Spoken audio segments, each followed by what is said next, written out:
Yes, guys, you know what time is it? Your boy David at the Irish Hotspur, Ireland's #1 Spurs fan. And this evening, we bring you the fan show. And basically, guys, It's off the back of the disappointing North London Derby defeat, but let's get it all off our chest tonight and let's all get back behind the team tomorrow away at Frankfurt. It's going to be a hostile atmosphere and the team are going to need our full support tomorrow. So a lot to get through today. I'm sure there's a lot of angry fans out there, and rightly so. Don't be afraid to click on the link in the community section if you've got that badge, and don't be afraid to come on and have your say on the North London Derby. And ahead of tomorrow's game, interesting quotes from Conte on Spence and Matt Doherty as well. Looks like Emerson is playing at right wing back tomorrow, so don't shoot the messenger. But that's what has come out of the press conference, basically. So interesting to see what people's thoughts are on that. But Jack, how are you keeping, my man?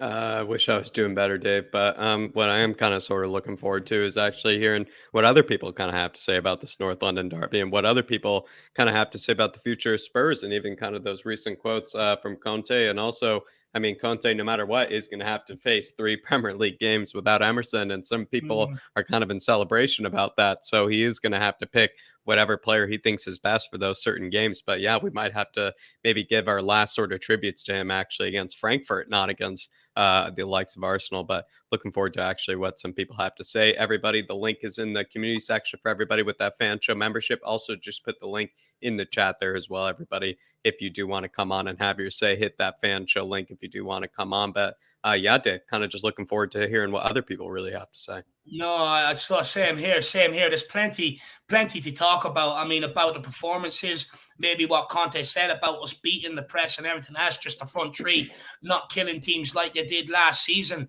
Interesting what he said on Spence. Basically, you got to trust me when I don't pick a player. And then on Doherty, basically his quote was, "I don't want to lose." So very, very interesting quotes by Conte on the right wing back options. And then when he was asked about Kulu as well, he said with Kulu you have the option of playing a 3-4-3 or a 3-5-2, but unfortunately he's missing. So again, we're not even sure what way from the press conference what we're going to line up tomorrow either. But interesting enough, Michael Bridges from Sky Sports, they also saying Basuma basically told them he couldn't play against Arsenal because he was suffering from muscle fatigue.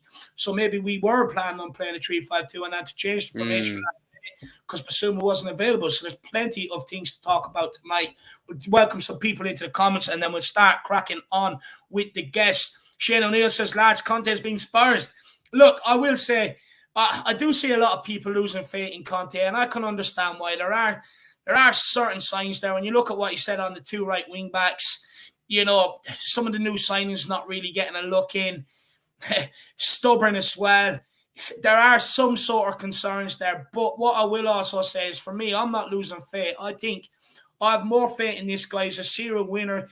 He plays the way he sets up because it's been good to him. Why should he come to Spurs who haven't won anything since that last League Cup that we won? Why should he come to Spurs and change his way? We should be able to play his way, and that's where he wants to get. And with the signings we made, it's clear we're having some teething problems. You wouldn't say any of them have really settled in as well as we would like. So you just give it time is what I'd say to people, and it will come good. Once that forward line start clicking as well properly, trust me, we will come good. Jeannie D says, Lloris was terrible. His passes are atrocious. He can't pass to anyone, so he just kicks it to an Arsenal player every time. Yeah, look, there's going to be a lot to say on Lloris, and we'll be talking about it hopefully with Ben and Sean this week as well at some stage. A lot to talk about on Hugo Lloris. Georgie Hill says, evening lads, hope you're doing well. Disappointed with the result against the scum. Hopefully we smash Eintracht Frankfurt to celebrate my recent engagement. The future missus has to become fully coised. Well, big up, Georgie, my man. Congratulations. What I will say is she should already be fully coised. That should have been a part of the engagement proposal, to be honest with you. So I think you maybe let the side down there a tad. But if you can maybe incorporate walking down sooner the aisle. The better, Dave. But Jack, even if he could incorporate walking down the aisle to gimme a ginger from Sweden on the wedding day, that would certainly make up for it. But George, let me know if that is possible. That'd be absolutely awesome. Big up, Georgie. We've got T.O. Isaac in the house as well. Big up, T.O. Isaac. Good to see you, my man. I hope you're keeping well. We've got Dan Coy's yesterday's stream was a much-needed therapy session. Think Conte will stick with Emerson as the right wing back. Bring on a sub for some minutes during the game, and that sub will start against Brighton. Come on, you Spurs. I reckon that could be the way it works, my man. Big up, Danny.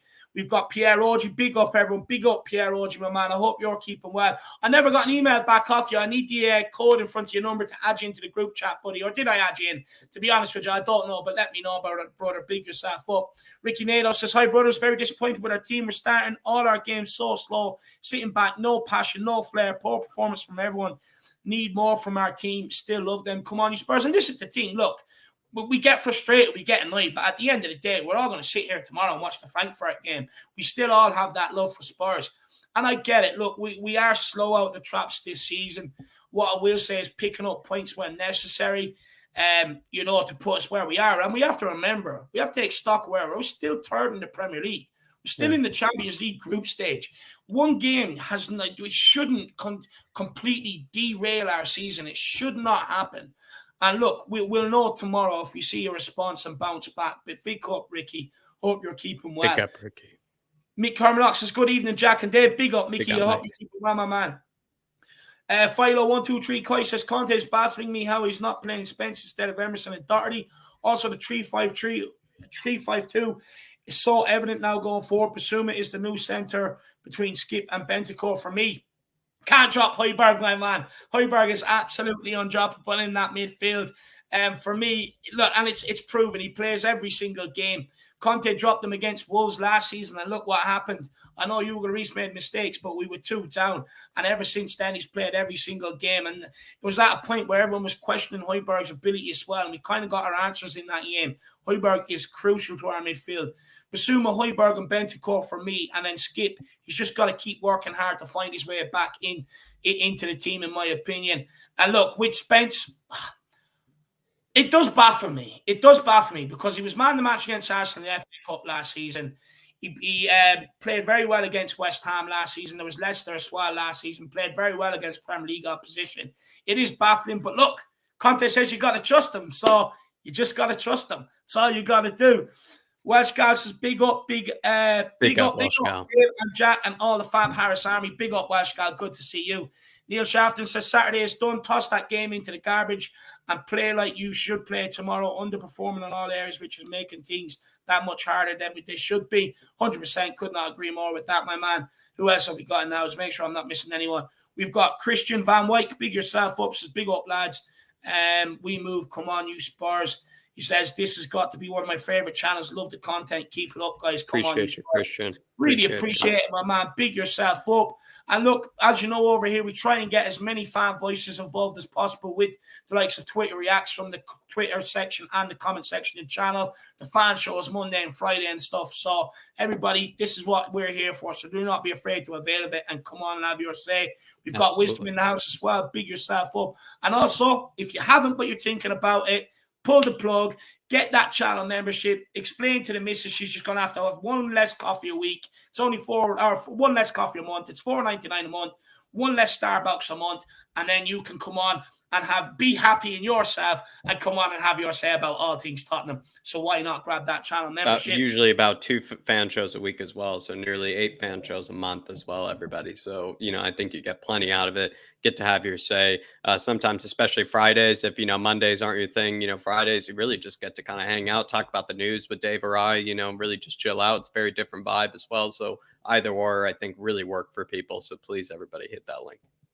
Yeah, big up, everybody. Tyler Gretzker, big yourself up, my man. We'll take a few more comments and then we will crack on and start getting on the guests. Sebas Wolf says, still can't recover from that.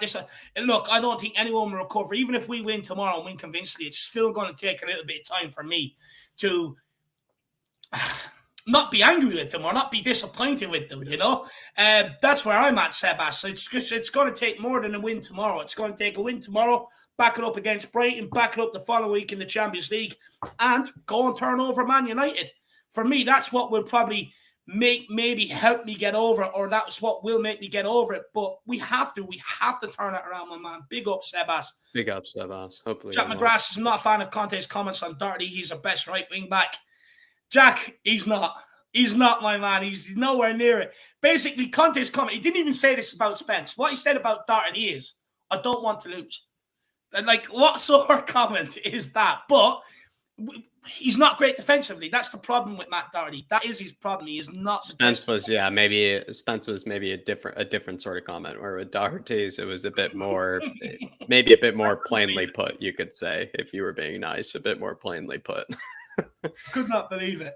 Bodroom says, evening guys, the Irish Hotspur, big up David and Jack. Big yourself up, Bodroom. Shamu Van Spurs says, I'm doing fine. Predicted 2-1 and a 3-1. Arsenal, sadly. Sprint, not a marathon. We move to next week. Big up, Shamu. Rasta Country says, good evening, guys. Big up, Rasta. Big up, Wisdom as well. Spencer's our best big up, Wisdom. Wing back. The other two are hopeless. Big up, my man. Who else have we got?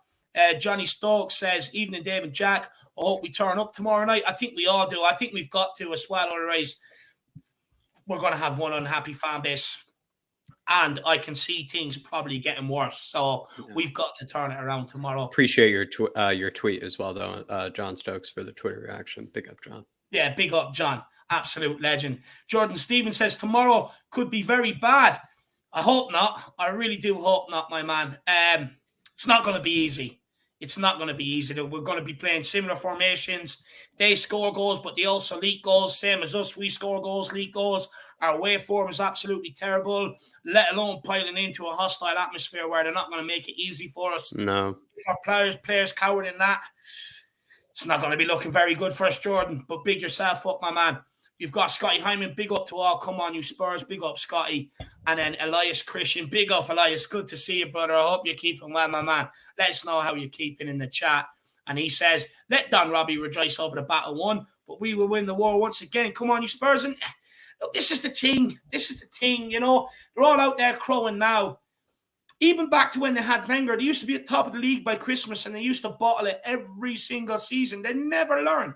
And what's going to happen is we're going to spike them in January. We're going to take top 4 again. They're going to be left outside of it. And then they're all going to be sitting there crying bemoaning again. Sitting there next summer going, trust the project, trust Arteta. So, look, let them have their gloating period now, because we all know what's going to happen. The comedy show is just being delayed. It's just been put back a further few weeks. That's all that's happened. And then the comedy show will be back on prime time soon. Do not worry about that. I mean, it already shows, Elias, when we're asking Gooners to their face, have Tottenham progressed and have Arsenal regressed? And basically all of them just nod their head and say yes. I mean, the way they even celebrated that, sort of victory was almost more than the West Ham fans do. And we already make fun of the West Ham fans for treating, a game against Spurs as their cup final, Dave. And at this stage, Arsenal have regressed so much that it is now their cup final. So, Elias, I mean, it's disappointing that Spurs capitulated in the manner they did at halftime. But honestly, the way that we handed it to them and the way that Arsenal have now also celebrated, a win that we basically handed to them, it just shows how much they've regressed. Big up, my man. Big up, Elias, brother. Really, really appreciate the support. But look, we keep taking comments, everybody. Keep getting them in with your thoughts, any questions for the panels or anything like that. But also feel free to get it in a super chat. Skip the queue with your thoughts on the weekend, on Conte's comments on the game tomorrow. And we'll all have a discussion on it. Or if there's any guests you want on and you feel like they haven't been pressed hard enough by myself and Jack and you want to press them further, it's also a great way to do it. But as you know, we will keep bringing up people's comments. Just also kindly smash the like if you would not mind. But Jack, I believe we've got members super chat. No, we actually got the Rob Wallace in the chat, Dave, and he's gifted 5 memberships to everybody, and everybody who's been gifted. Right, who are them lucky souls that have to come on, Jack? I'll call out the name. We got Derek Smith, an absolute regular in the chat. We got Cockeyed TV, Golden Cockerel, gone by many names in the past. The absolute legend he is, Dave. He's gotten a membership. Mia W, or almost it looks like Maria Williams by the looks of it. Maybe change the name. Maria Williams gifted a membership. P. Dubs was gifted a membership. Stevie, and then Joseph O'Hanlon as well. That's a new name that I haven't seen before. Big up, Joseph. All gifted by the big and the best Rob Wallace. What an absolute gentleman. And guys, he seems to do this every single month. He's an absolute gentleman. And he does it for you guys to be able to avail of it and get on and come on and have your say. So at least do the decent team by Rob and get on and come on and have your say. And even if you're nervous, do not worry. Myself and Jack will get you through it with plenty of questions. You all have thoughts on the game. So we'll all get through it nice and easy. But look, we will crack on and start getting on the guests.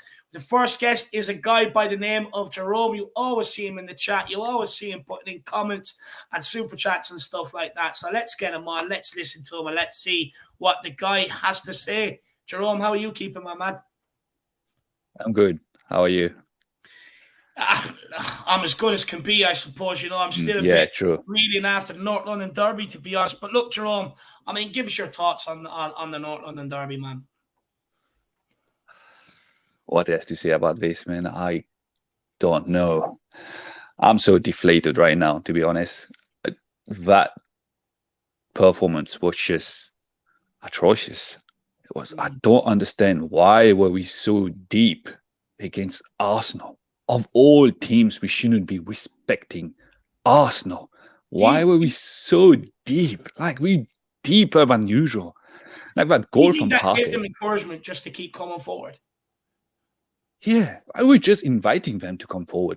And that goal from Partey, we just let them score. Just let him score. No one. Because the second half, Bentancur, I could see it. Every time Partey got the ball, he went on him. Every time he tried to shoot, he stopped the ball. But the first goal, we did nothing. Absolutely nothing. And now all of us Arsenal pricks are going, oh, Partey is better than Højbjerg. It's like, oh my days, that's killing me. To hearing like somebody's better than our Viking, some guy that can't even finish one season, and he's saying he's better than Højbjerg. Oh my days, man. Oh, I can't be standing this. It's like I'm fuming. I'm fuming since Saturday, and it's now it's Tuesday here, and I'm still fuming. Oh, jeez, man. I was talking to Dave about this, Jerome. Does it feel different this time? You know, the fact that Spurs were actually level at halftime, and when you were level at halftime, it starts to become sort of anyone's game. You know, it doesn't exactly favor the Gooners as much anymore because you get through kind of that wave, that storm, if you will, of the first half. And now that it's level, it feels like Spurs should take advantage of that. And they completely capitulated. That's where you feel more let down, you know, if anything. Yeah, definitely. Because the thing is, we were in that game. Even if Lloris messed up big time again, another big game, we were still in that game. But we had to be with Emerson. Jesus. Had to be him. Had to be, of all people. And at any other days, that's a yellow card. But a straight red card. Taylor, ready to do it. With Anthony Taylor. Jesus, that was terrible. But what were you doing? What were you thinking? Just let him go. Yeah. Why would you have to do this? Of all the games, don't do this. I'm like, jeez. But once that happened, that's it. There was a massive hole at the back.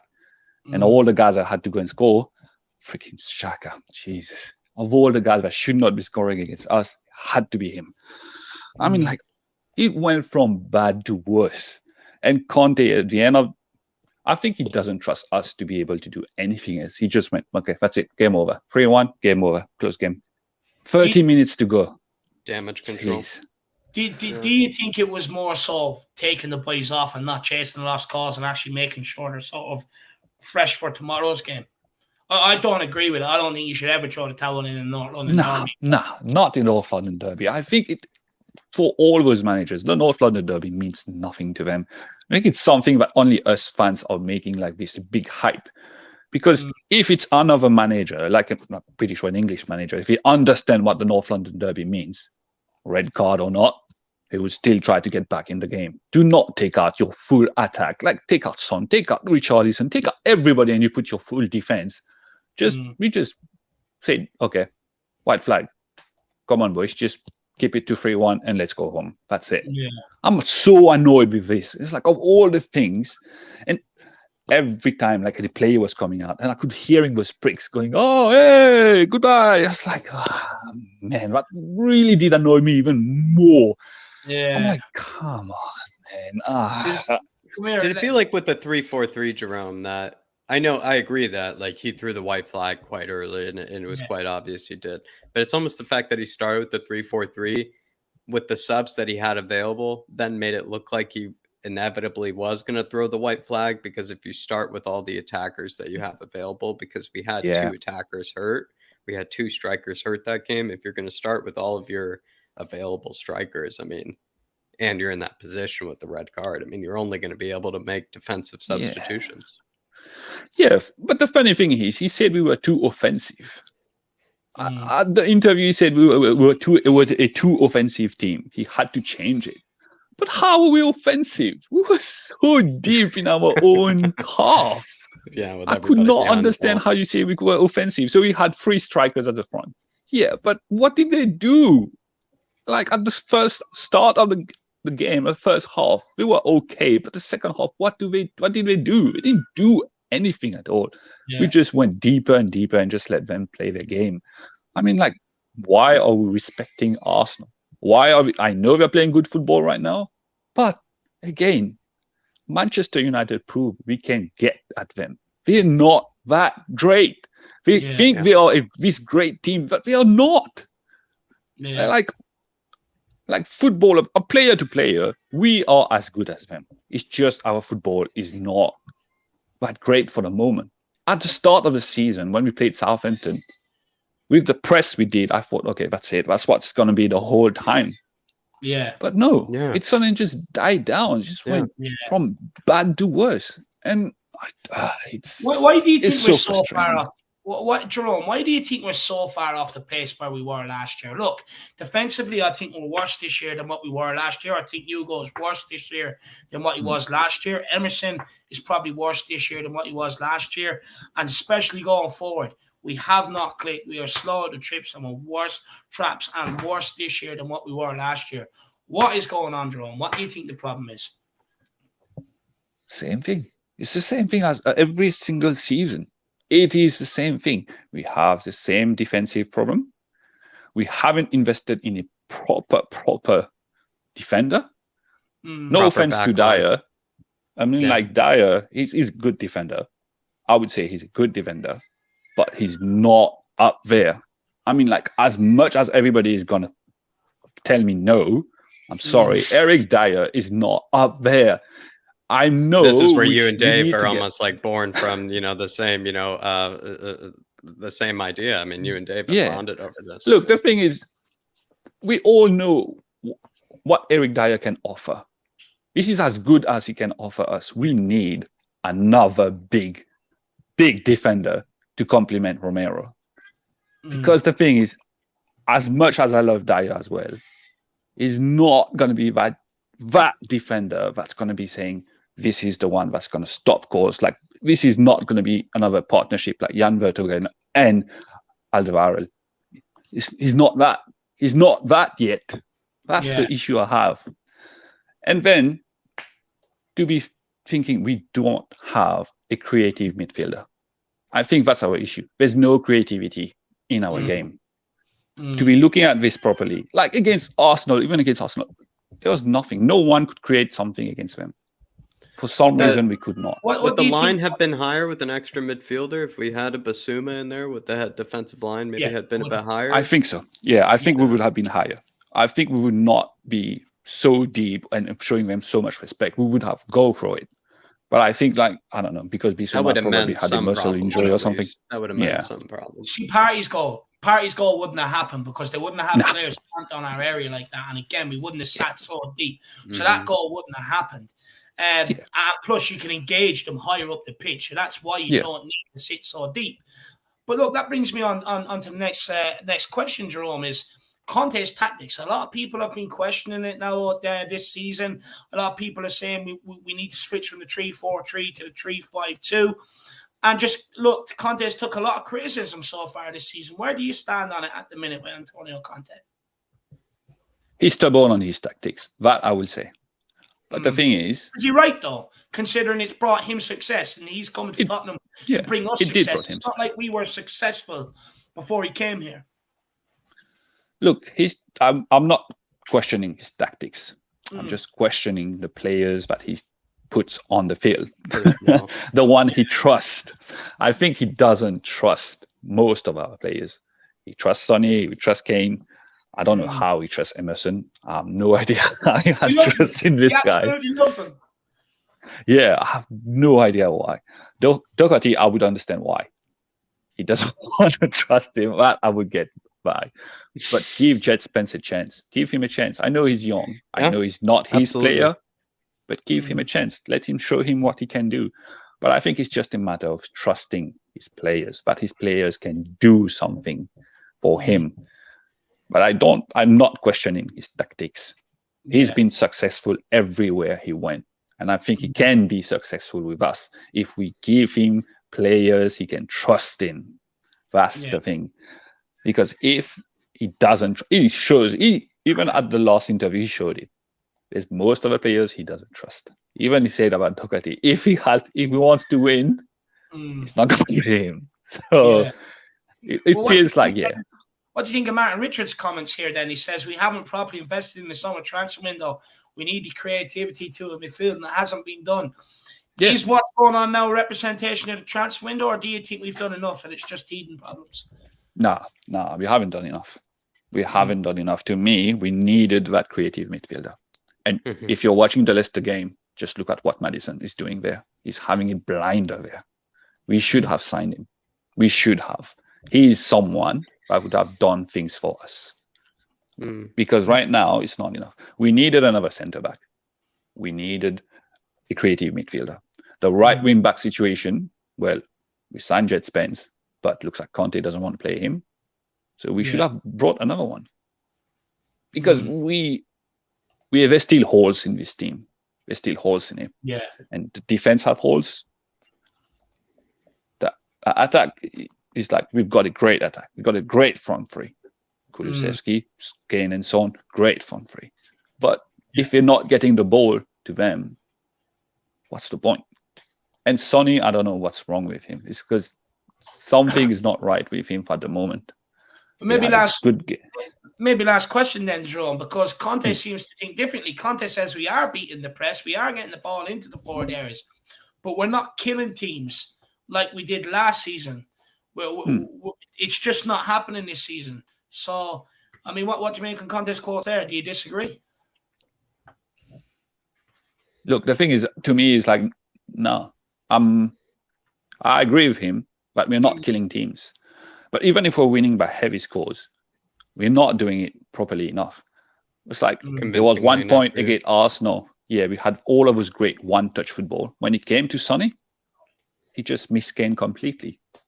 Don't know what happened. Don't know why, but he completely missed it. If that ball went through, we were in. But he completely missed it. So it's like something is not going right between those two. Their partnership, something is broken there. Because last season, those balls, they would find each other. I don't know if they are trying to compete with each other, saying, this time it's me. I'm going to be the golden boot. No, it's going to be me. Or something like that. So they're competing with each other. They're not playing with each other. Something is not going right with those two. Their partnership is broken.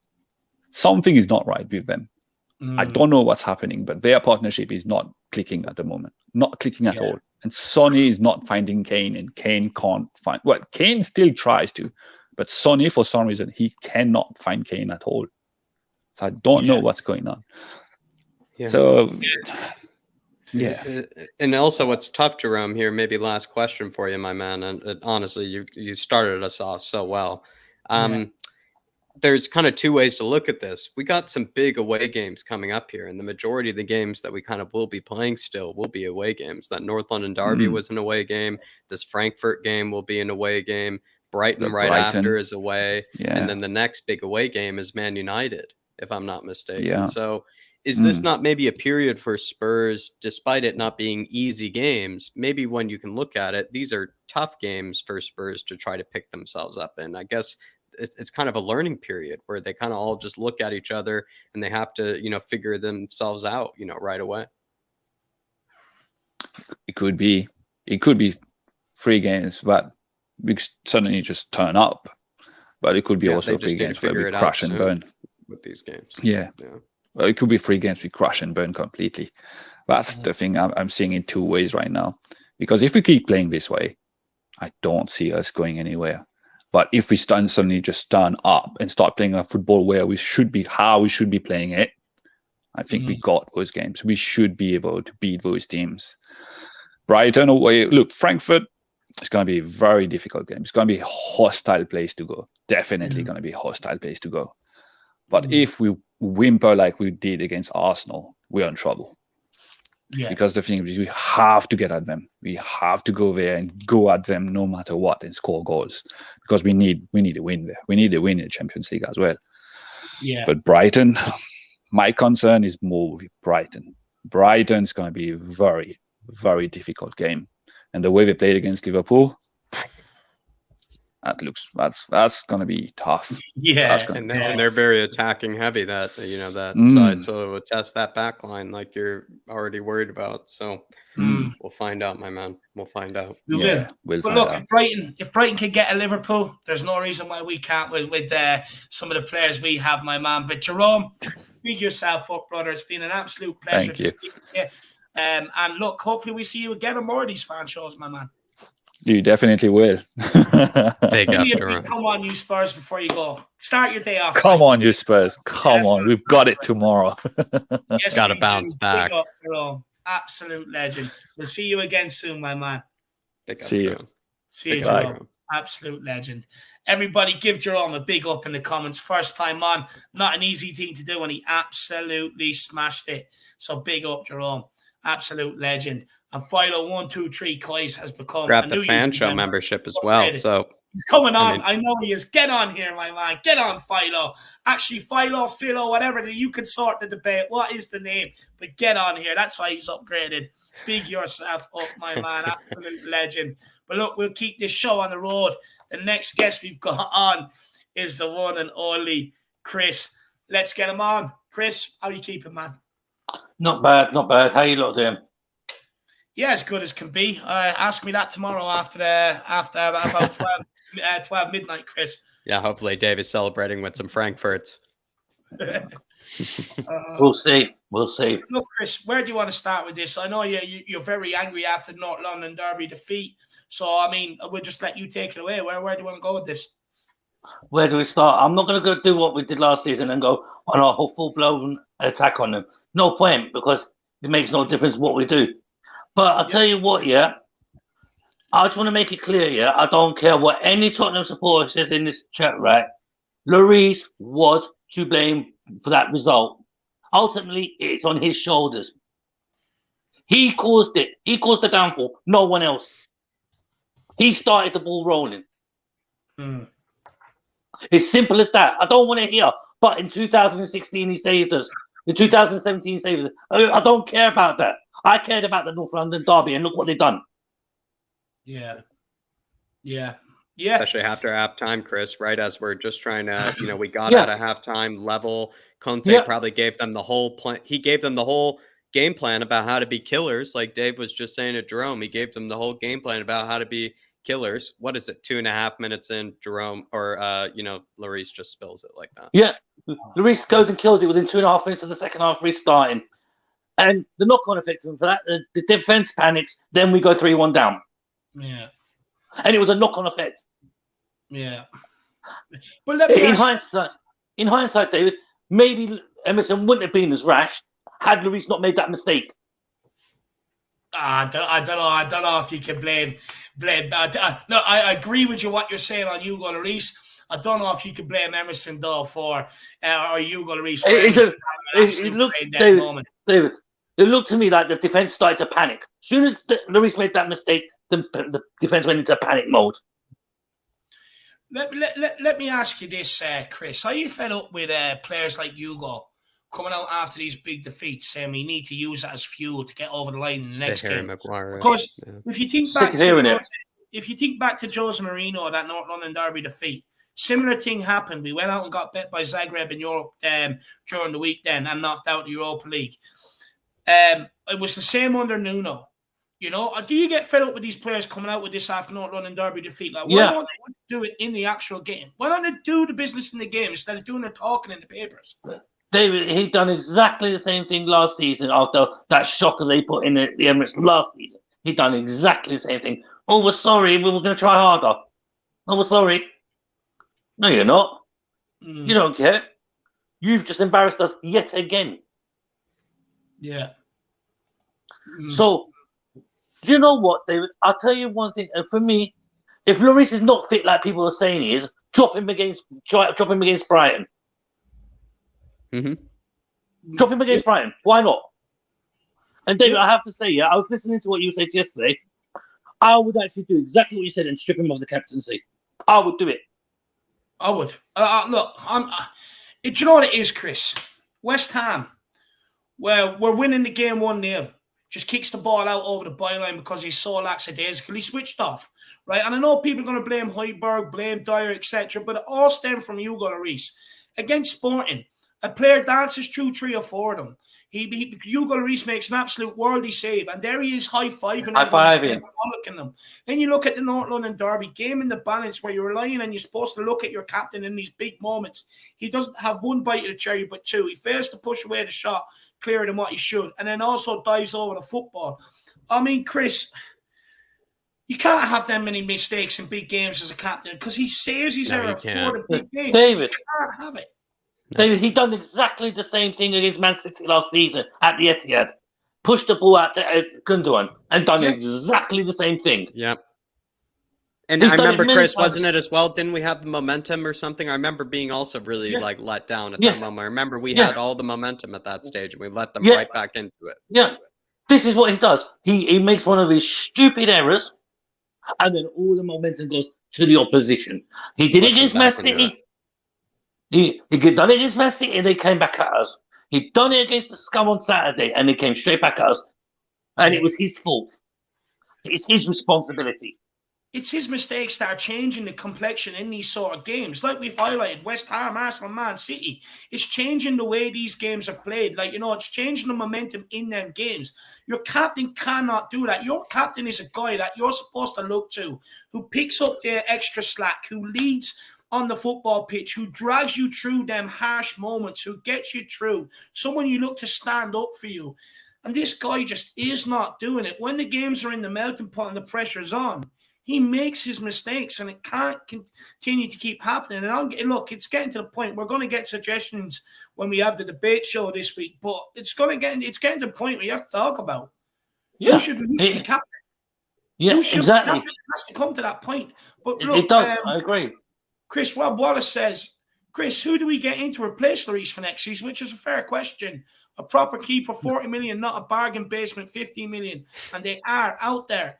I'll answer that quickly. Gavin Bazunu, my man, still not too late. He's gone to Southampton. You got him for 12.5 million. You're probably getting for about 30, 35 million in the summer. And for me, distribution-wise, unbelievable. Outside of Ederson and Neuer, for me, he's the absolute best. And I know that's a big statement. And also, he's a brilliant shot stopper. And plus one that you'll have here for the next 10 years, like we've had with Hugo Lloris. So that's my choice. But Chris, who's your choice? Who do you want to come in here and replace Hugo Lloris? And someone that when you look at, so what you need, Chris, is someone that offers what Hugo does in terms of shot stopping ability, but also offers what Hugo lacks in terms of ball playing ability and leadership as well, or composure. So, I mean, what keeper do you look at around world football that has that? There's one who's playing at Leeds right now, the under-21 goalkeeper, Meslier. Yeah, Meslier. That's exactly who I was looking at, Jack. Or Raya from Brentford.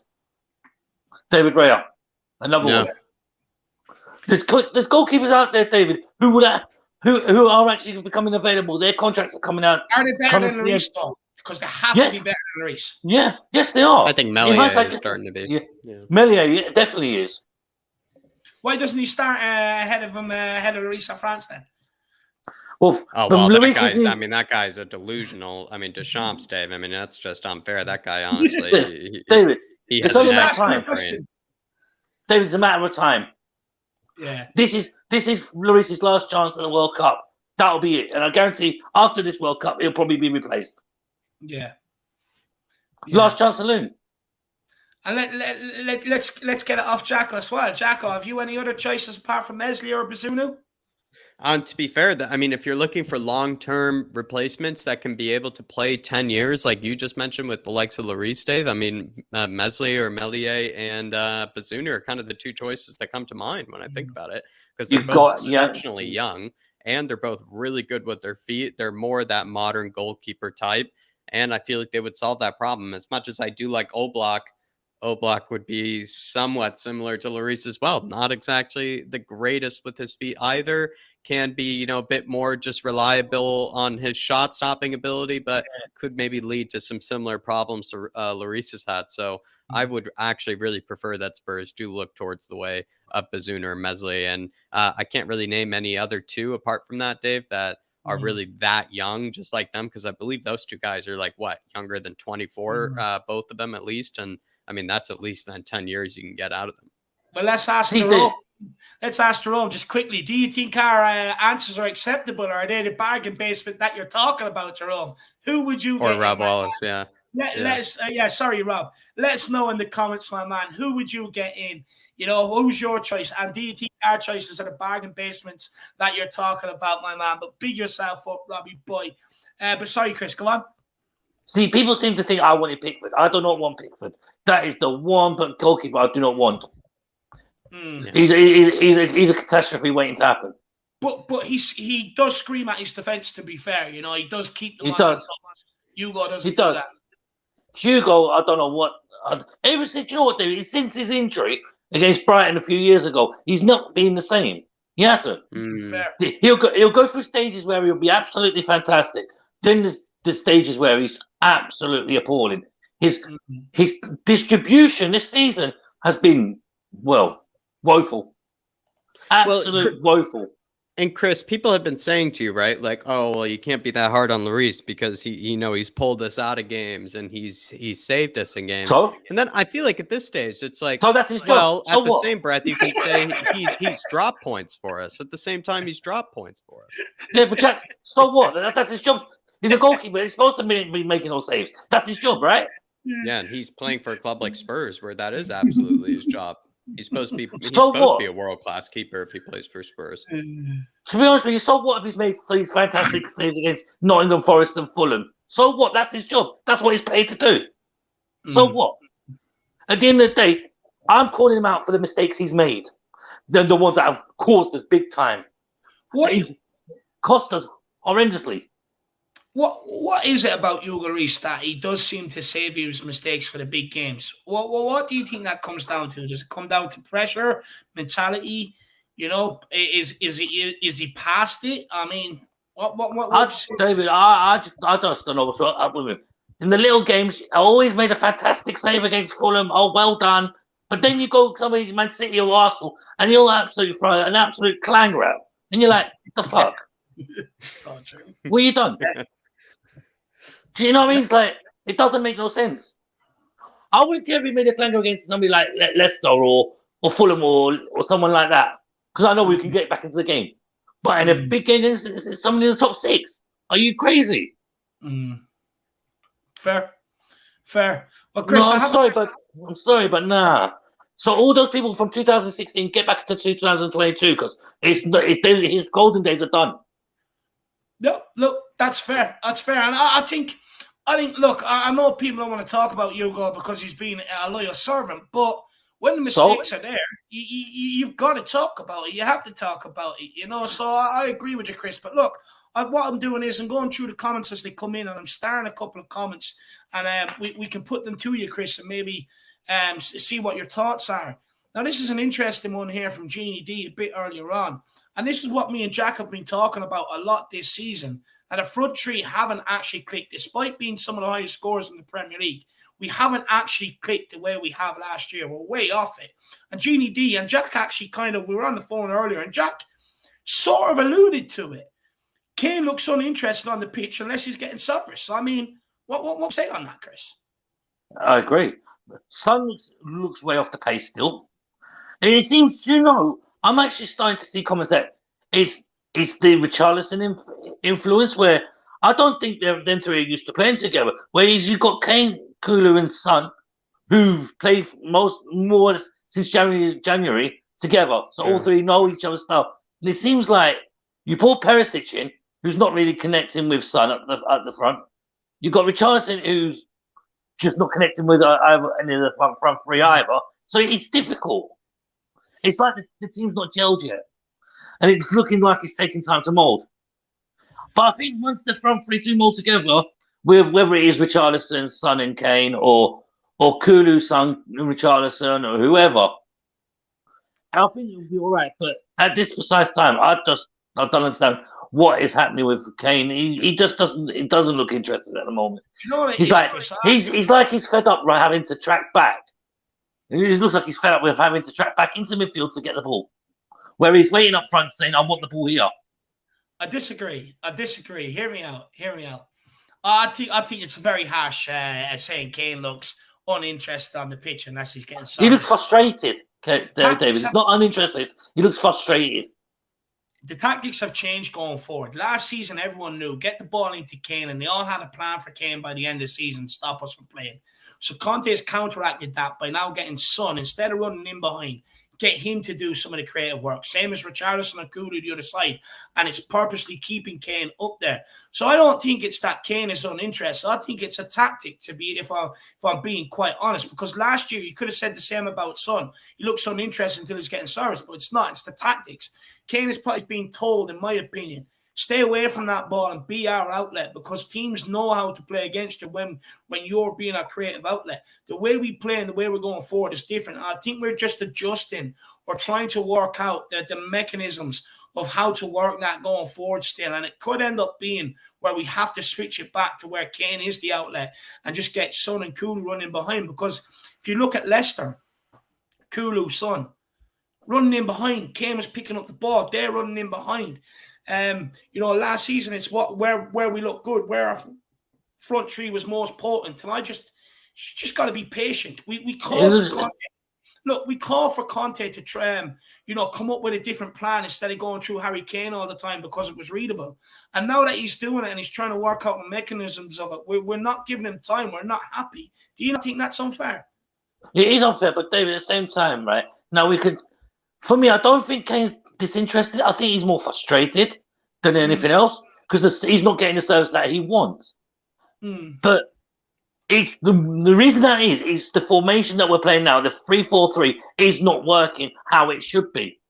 Yeah. When we reverted to that 3-5-2 against Leicester in the second half, we looked a totally different team.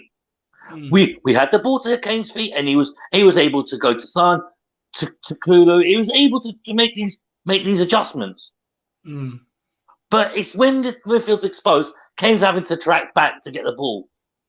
He's having to track back because he's having to help the midfield. Yeah, and I think that's where a lot of the ball's down to the frustration of Kane. He's not disinterested, so we can't say that. He's frustrated more. Do you think it could also be we played not Con? I was going to say I nearly finished that with a see you next Tuesday, but I mean.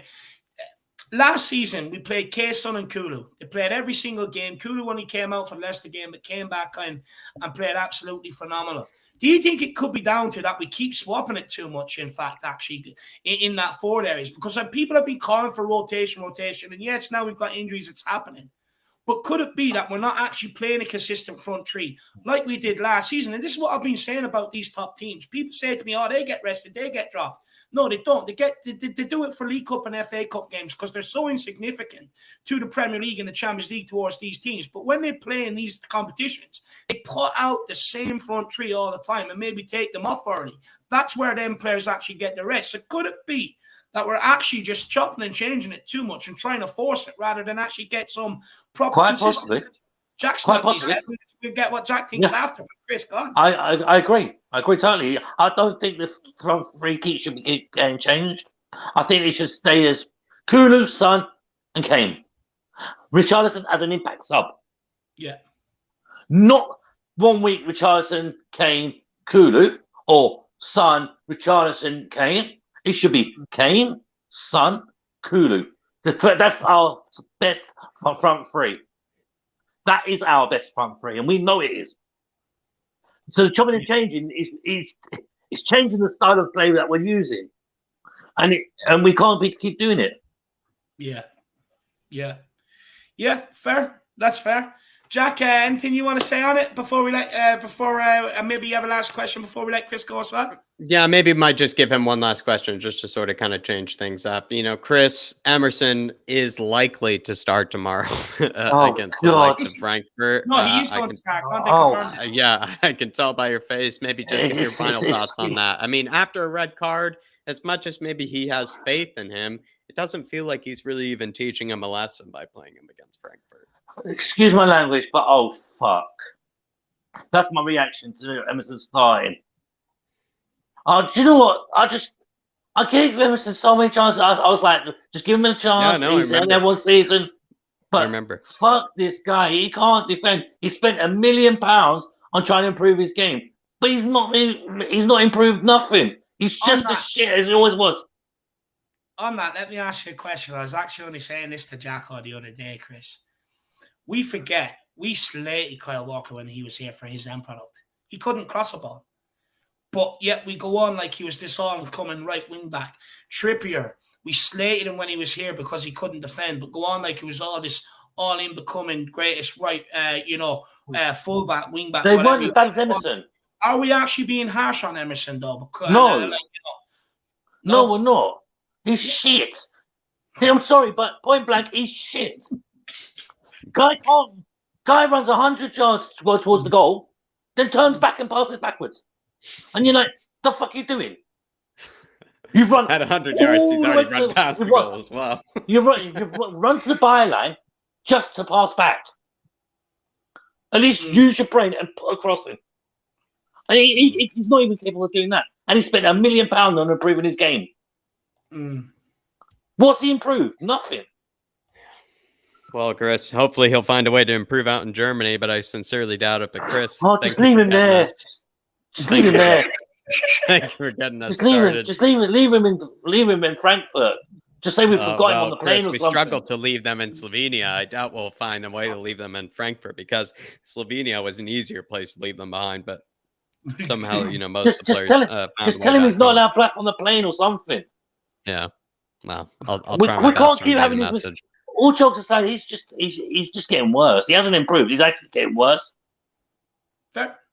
I'll let him know on Instagram. He listens to my Instagram DMs. Just tell him to get his refund for his £1 million because it hasn't helped. But Chris, it's not all doom and gloom. Give us something positive going into tomorrow's game and end on a big come on you, Spurs. You better win on tomorrow or I'm not watching you on Saturday against Brighton. Simple. I said something positive, Chris. But as I said, better win tomorrow or I'm not watching on Saturday. Give me a big come on, you Spurs. They don't deserve it. Come on, Chris. Come on, you Spurs. That's the best again of me. If they win tomorrow, I'll put it on the WhatsApp. A big come on, you Spurs. If they win tomorrow. I don't want it in a message. I want it in a voice note as well. It will be in a voice note. Love it. And I want complaints from your neighbours because it's that loud. But big up, Chris. Absolutely. Oh, don't worry. That will come in as well. I'm surprised I didn't get any from Saturday. Yeah, well, my neighbours are lucky I wasn't home. To be honest with you, I probably would have trashed my apartment. But Chris, big yourself up, my man, and we'll speak to you again very soon. Speak to you soon, man. See you soon, Chris. Bye-bye. Absolute legend. What a great call in from Chris there, guys. Absolute legend. Derek Smith, you've been kindly granted a membership by Rob Wallace. So feel free to use it and come on and have your say, Derek. Big yourself up, my man. Absolute legend. Stefan Blois, member for 2 months, fan show member as well. Put in a member super chat. Everybody throw in your member super chats. I'm keeping an eye on them. And he said, I don't think Kane was disinterested or frustrated. I think he's just tired from international duty, just like more of our other players. Not an excuse, just saying.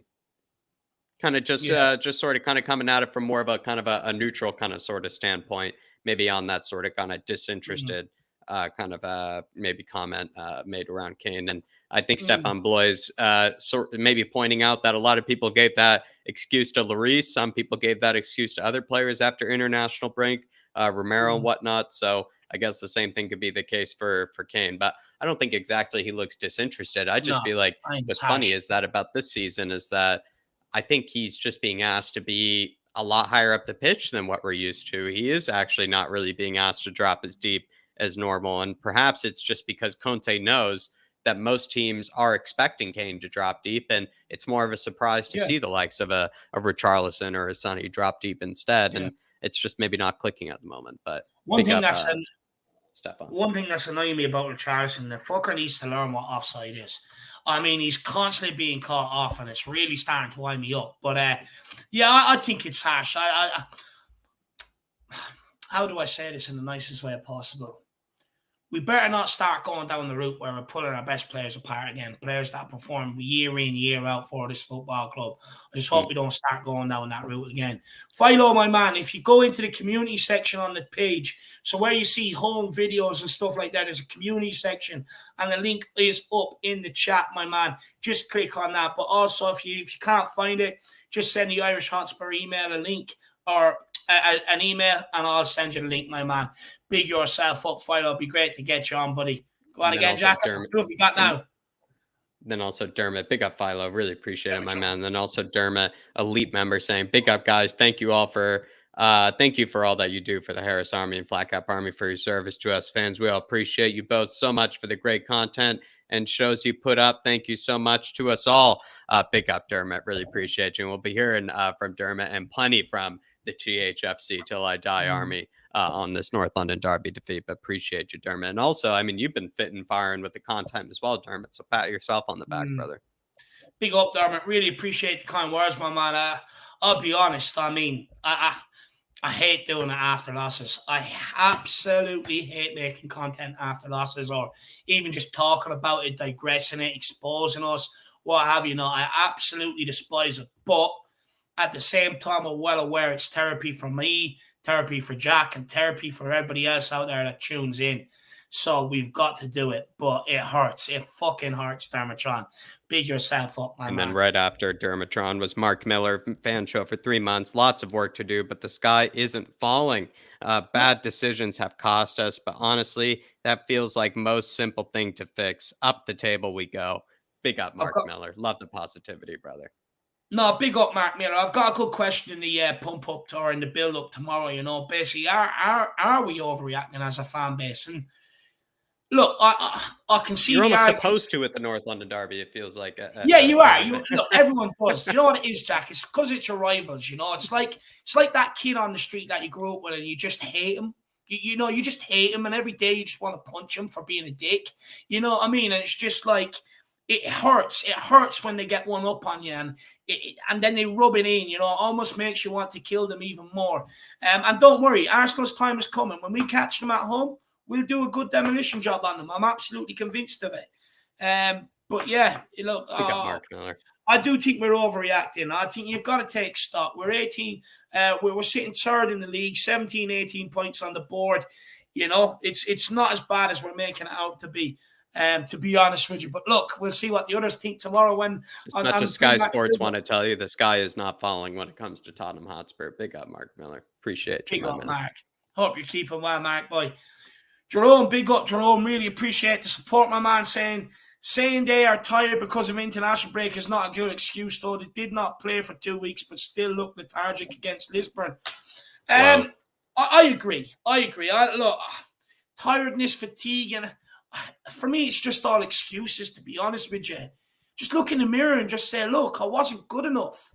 I know it hurts and some people don't like to do it, but don't give me all these excuses. Just literally start. I'd rather someone go to me, I was just off my game today. I just wasn't good enough. I was shit, and I'm going to put it right. Not I'm tired or this or that, or, fucking someone fed my cat, Aldi cat food instead of Whiskers, so it upsets me and it put me off my game today. It's absolutely ridiculous, the excuses these guys get made. And look, I would say, I'll be weary of tomorrow's game, by the way, because there's nothing to say we're not going to look lethargic going into that off the back of the North London Derby. Because, like you said, we were against Lisbon. So, I would be, I'll be weary. I would be weary, Jerome. It's definitely not a foregone conclusion tomorrow. We need a bloody good, confident performance tomorrow, in my opinion. Jerome, it would do the fan base wonders as well. It would. Jack, anything you want to say to Jerome? No, I agree with you, Dave. All I would add is I agree with Jerome here. It really is not. It shouldn't be an excuse for players. A lot of these players even play for international teams where they probably are expected to win most of their games. They're coming up against pretty easy competition. If anything, Dave, the international break, I thought, should be kind of a time for them to kind of relax a bit and sort of recover. I don't really get why so many injuries occur. I don't really get why things kind of go wrong. Perhaps it's because it actually is, I would think, actually a bit lethargic and a bit sort of kind of relaxed on international break. Whenever I see sort of them on international break, a lot of teams seem to be kind of dapping each other up, hanging out, sort of just, the likes of, just good vibes on the national team. And I think that's even why some of the injuries occur, is because they're not actually going at the same pace that they were before. And then all of a sudden, maybe an injury picks up, when they're kind of relaxing a bit too much. That's all I could maybe add. But if anything, I don't think international break is actually taxing on them. I bet it's actually almost just a bit too relaxing for them in certain cases, only in certain cases. No one says that about Man City. No one says that about Real Madrid when they were having their spell of dominance and stuff like that. So, no one says about Bayern Munich in the Bundesliga. They win it every single fucking season. I know they're not doing well this season, but they win it every single season. No one gives them their excuses. They can still come back, pick up where they left off, and keep rolling like machines and picking up 3 points. And that's where we need to get to. Enough of these excuses for these players. And the reason why I say excuses is like I said earlier with Chris, I'm sick of these players coming out after North London Derby. Let's use it as motivation to go and win the next game. Just go and fucking win the next game. You shouldn't need the motivation. Should be you want to be champion. You shouldn't need any extra motivation. I want to be a champion. Go and get the job done. There should be no other motivation needed. So I'm just sick of the excuses in the papers. There's nothing worse than reading the paper after a Spurs defeat, because you see Lloris or Dyer or some other bozo in there giving some stupid fucking. Anyway, move on. If anything, it's what Harry Maguire does. I'm going into a tangent. If anything, it's what Harry Maguire does. It shouldn't be what really Spurs players do. I don't know. No. But yeah, big up Jerome. Appreciate you, my big man. up, Jerome. Great calling, my man. Way to get us started as well, Jerome. Way to get us started, my man. Absolute legend. But look, let's get on the next guest. KPV time, Dave. KPV, let's have him on. Hello. KPV, how are you doing, my man? Cheer me up today, please. Yeah, I'm good. Just watching us beat the Filford Dares in 2010, the 3-2 win. I'm just watching us beating them from 2010. That's the one that I'm watching that can cheer me up. That's what I'm watching. I bet you watched plenty of highlights of Kane goals against the Scum. I bet you probably KPV were beating them on FIFA until 2 a.m. 14 against them. And yeah, that's 14. So yeah, I think if I'm right, Kane scored the most this season, last season Son did. So it's different. Son last season, Kane this time. So, but yeah, I'm still pissed. Like, what was Lloris doing? Like Chris said, Lloris done it again. Just let Hazer score. Why was no one there to block it? If we had Toby in this team, he wouldn't let that go in. Toby had a viral, even posted on Twitter and Insta, good luck to us. Like, I missed the guy. Toby is the best centre back. So I missed him.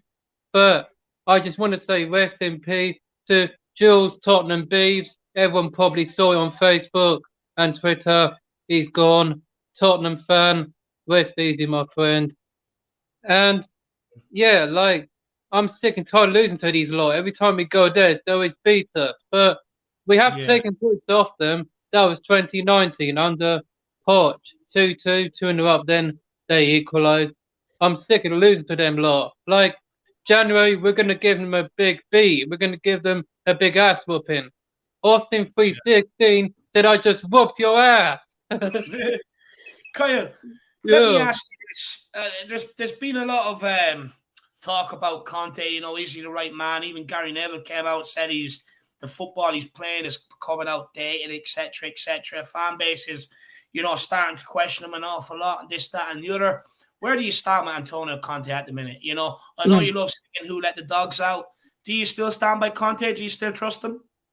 Yeah, I trust him, man. All the fans trust him. Ben and Sim still trust him. Everyone does.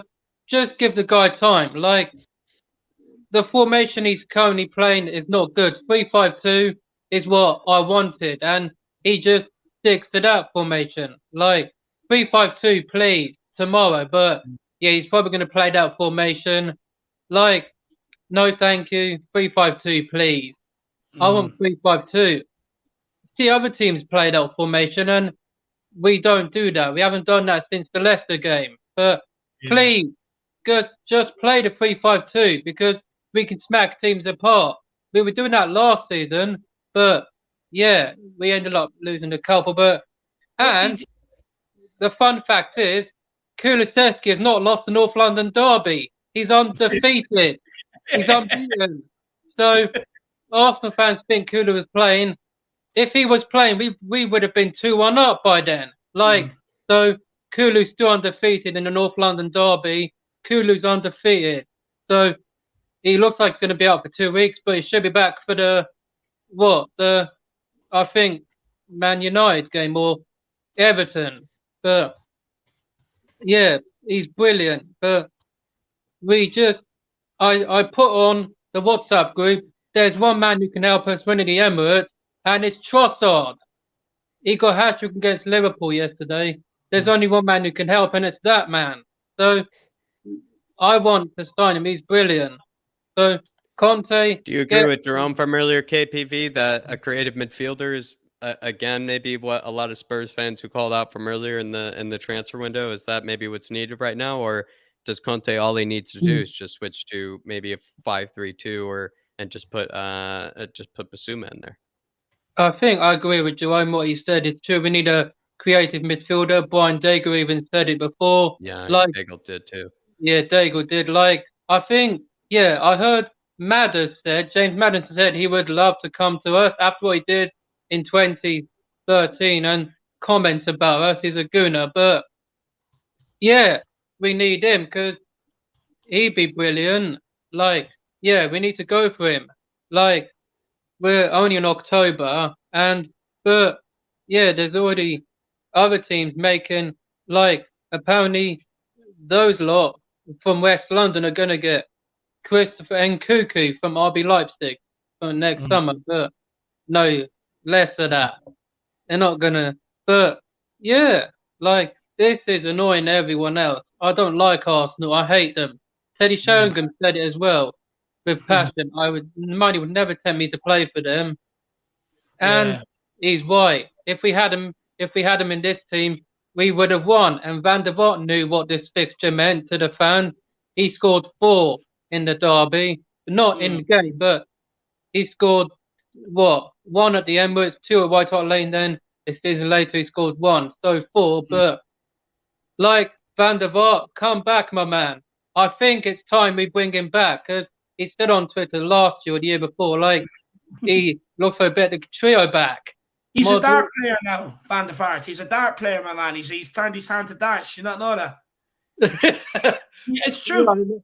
Yeah? What's that? Yeah. It's true. Van der Vaart has turned his hands to darts now. He's a dart player. Darts. What, playing darts? Yeah, darts. Arrows. Oh, so he's playing with his Dutch people, is he? But yeah. He loves the guy bleeds Tottenham. He's Tottenham through and through. And Ledley King would still play in his team if he only had 2 legs, but he's only got 1 knee. He's better than John Terry. Oh, Ledley. Let's give them a beat in January because if it's the 15th, that would be the day they postponed the game last season, but it's not happening, mate. Arsenal fans, welcome to Claymore country. Arteta just got Claymored in the Royal Rumble match. I can Claymore him. And Sheamus, throw kick. Anyone can beat the hell out of him. And enjoy your battle you want, but we will win the war. When you come to our house, you're getting destroyed, fella. Fella! I love it, Kyle. I love it. Look, Kyle, just quickly, what's your thoughts heading into tomorrow's game, my man? I think we'll win tomorrow because I think we won in Germany before. That was against Dortmund. We turned them over. But, I think that's our only best record in Germany since Dortmund. So let's win there tomorrow.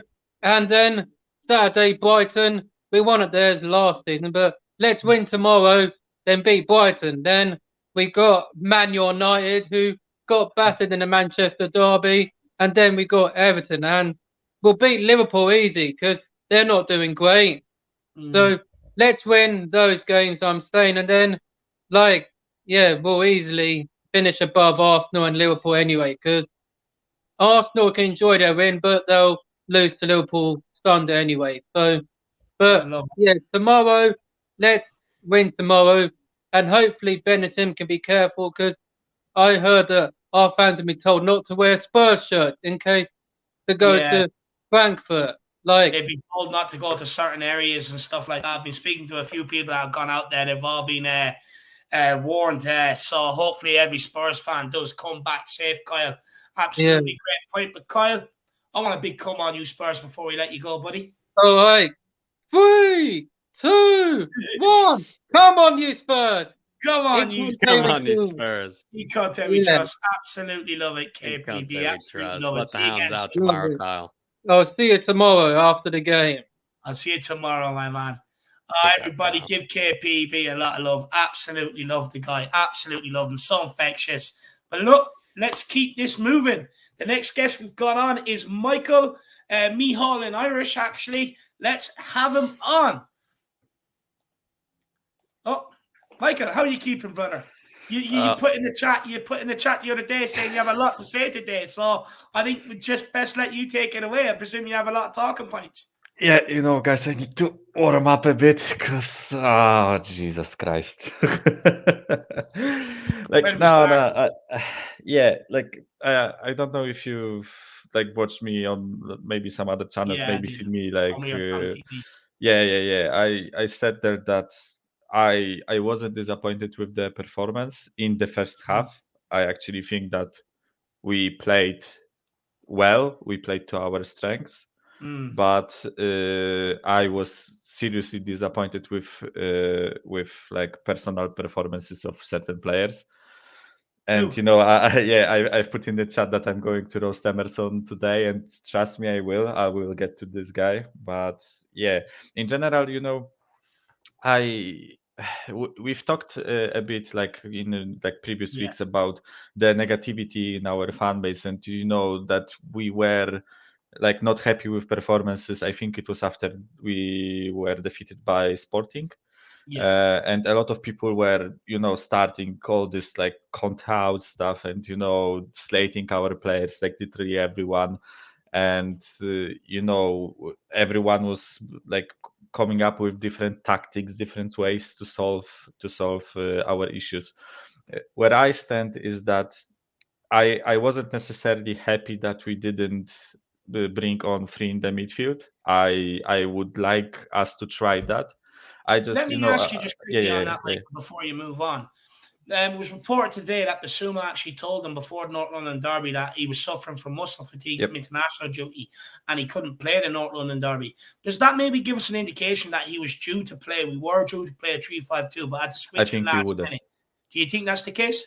Yeah, I think if the game was going our way, which means we would probably be a draw or maybe winning somehow, I think that we would have changed to 3-5-2 or 5-3-2.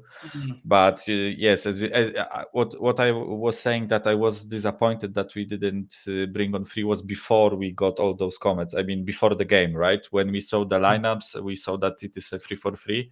I was a bit sad, even though I've said plenty of times that I think that Conte will only implement 3-5-2 if he's confident that the players know exactly how to play this. So that's why I was on one hand skeptical that he would do that. On the other hand, I was kind of disappointed that he didn't. But the red card, I feel like, made it that 3-4-3 a bit of a gamble, don't you think, Michael? Yep. Because then he has no attackers left at that stage. Yeah, I mean, after the red card, there was nothing to salvage from that game, in my opinion. And I know that even I myself was a bit pissed that we gave up that game. I kind of understand why he did that, because in the grand scheme of things, we have 9 or 10 games in October. Our players will be playing every 3 days. So even though it hurts like motherfucker that we gave up on that game, we are playing tomorrow after 3 days, and I think that taking off Son, Kane, Kane stayed. Son, Richarlison, Højbjerg, and all our pivotal players means that they will be more fresh for tomorrow, which because let me say Is that it right if it though, to was, put it out yeah, in an early derby? if it was 2-1 and we were 11 versus 11, it's not the right thing. I just feel like he thought that it's done, because like, is it right or not? I'm not sure. As I said, if we treat it in a vacuum, I am pissed that we gave up on North London Derby. But from man management point of view, I understand why he did that. Also, we have to remember that Kulu and Lucas are injured. So, if Son, Kane, Richarlison, all three of them stayed on the pitch, this is our front three for the next game and the next game and the next game until Kulusevski comes back, which he said himself that he doesn't know when he comes back, right? On the press conference, he said that he doesn't know how long Kulu will be out for. I hope it's like. I think they came out and said 1 today week, it's going please. to be roughly around 2 weeks, Michael. Yeah. I The hope. Brighton game and the next Champions League game. Yeah, I hope he will be back in 2 weeks, because I think he is pivotal, Kulusevski, to what we are doing on the pitch and how we are playing. I honestly think that if he was on the pitch against Arsenal in that match, we would have been winning at halftime, because the amount of chances that went through Son or Richarlison or even Kane when they were in the middle and they misplaced passes, Son and Richarlison are players that rely on pace, but they aren't necessarily like the best dribblers. Whereas Kulu, he has deadly pass and he's really good at dribbling. Yeah. And the amount of chances that we had when all you had to do was beat one player with a pass or with a dribble, it would have been perfect for him, in my opinion. Like, I was on Will Stewart's channel and we were watching like the highlights of all the misplaced passes in the first half. It was mainly in the first half. And the amount, like, I think we had 3 or 4 chances where one good pass and our player was 1-on-1 against the keeper. And and Son fucked it twice, Richarlison fucked it once, and I think Perisic fucked it once too. So that's 4 passes. Put Kulu in that position, and I am certain our player is 1-on-1 against the keeper, and then it's just to finish it, right? Yeah.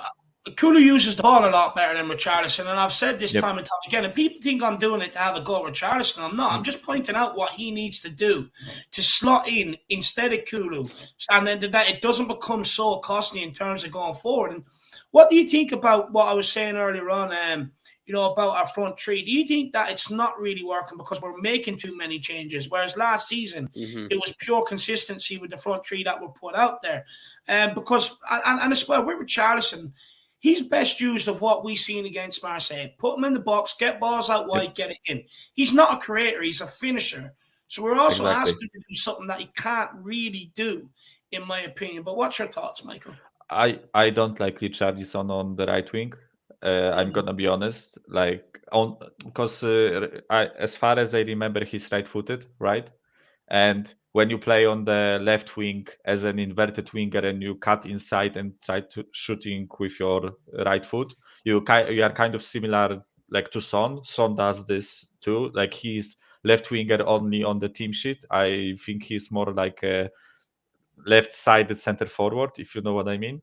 And I think that's also what Richarlison does best, other than being a pivotal point up front.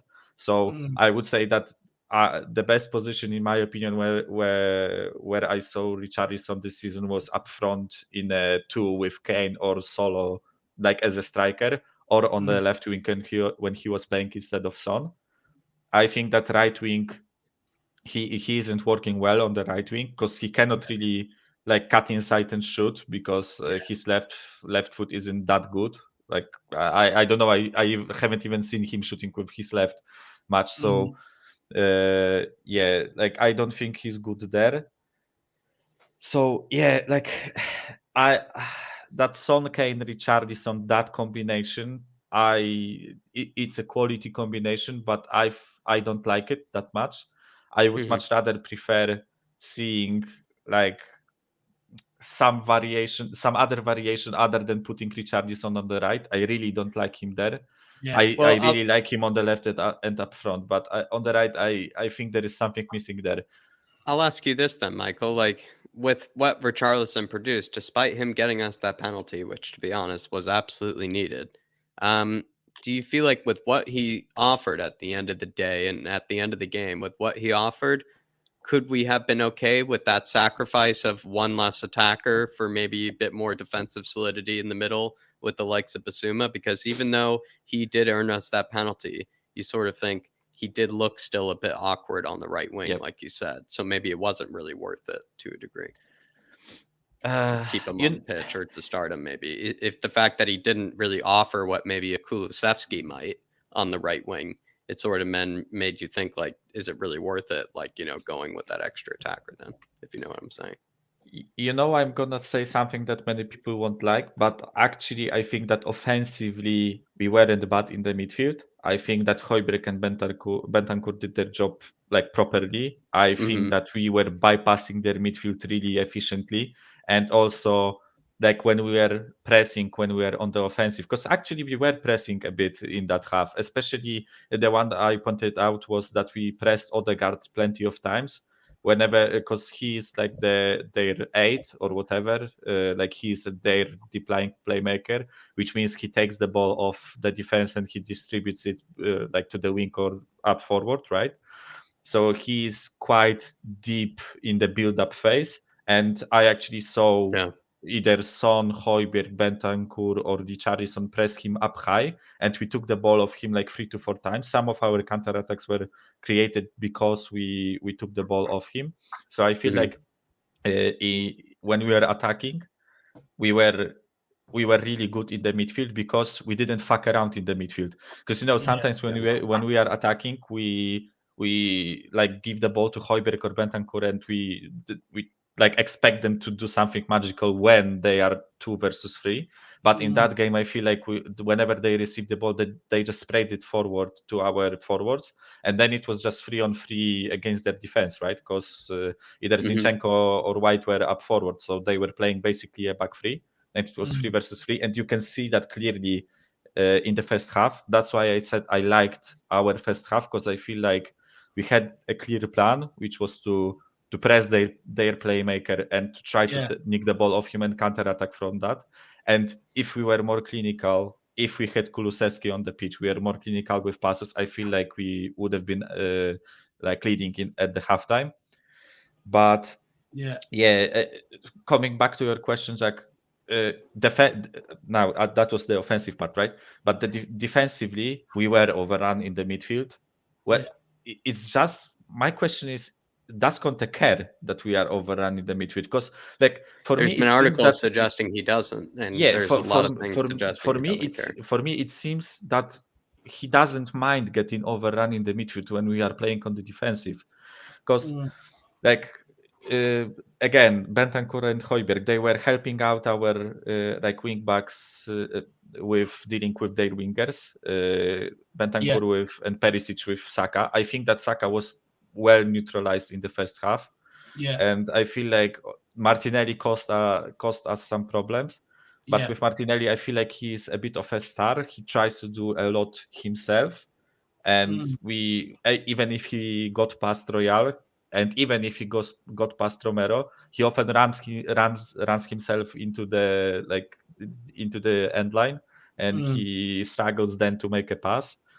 So even though he caused problems, I don't think that he was dangerous, in my opinion.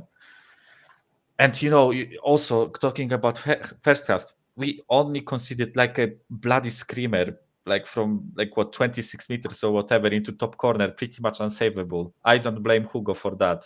It's a really hard shot to defend, like, because if you watch that ball, it kind of curved into the goal. It curves into the goal. So it was really, really hard to defend. You know what? I don't blame Hugo for it. I mean, look, it is a quality strike, but at the end of the day, our tactics allowed for that to happen because everyone's sitting so on the edge of the box. That's the baseline. And then all teams are doing then is just pushing their midfielders up, their wing backs up, wingers up, and they're keeping us camped in. And that's where that goal came from. And he's hitting a first-time shot basically right on the top of our 18-yard box. That's how deep we were in that one stage. So I agree with you. It's not on Hugo. It's more on the defense, and it's more on the tactics.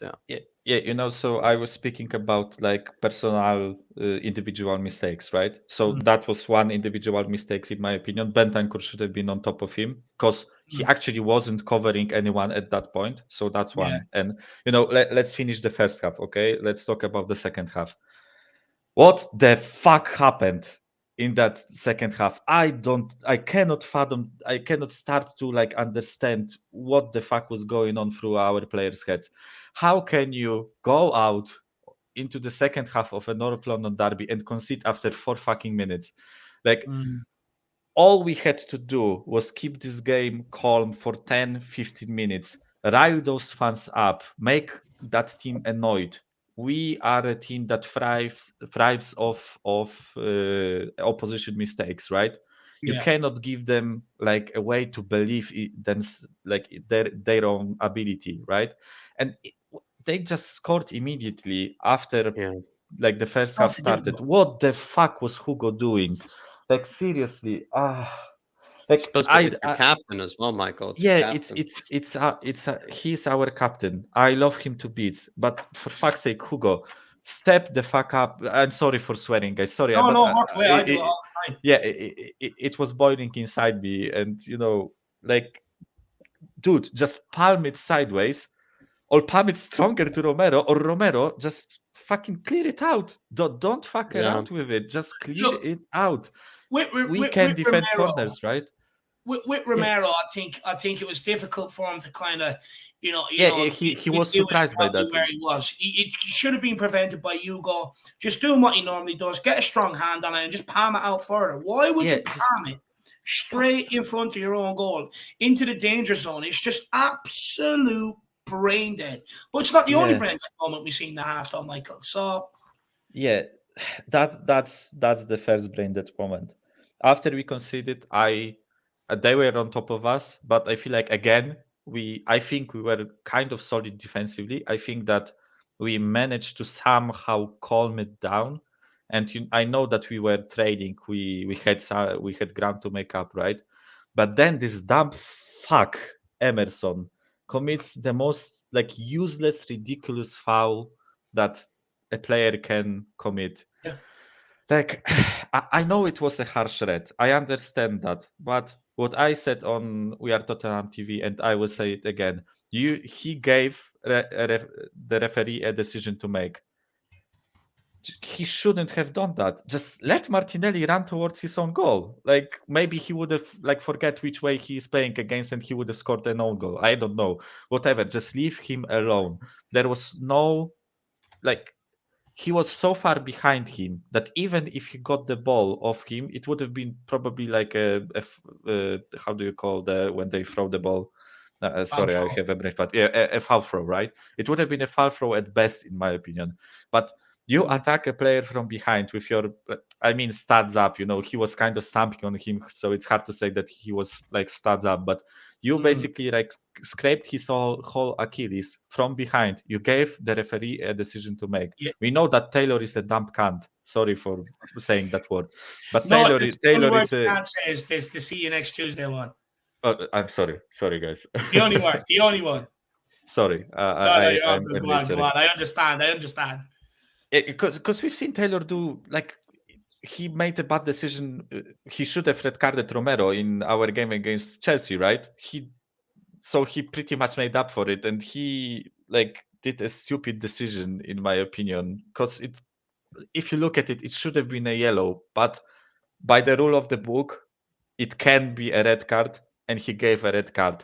And honestly, I don't think we can whine about it too much, about the red card itself, I mean, because as I said, it was a decision to be made, and even more, VAR couldn't really like say anything about it, right? Because if it was a yellow, then they probably couldn't like say to him, "Oh, it was a brutal foul," give it a red. And even though he gave a red, they can't really like track his decision back, because by the rule of the book, it was a red card offense, right? Yeah.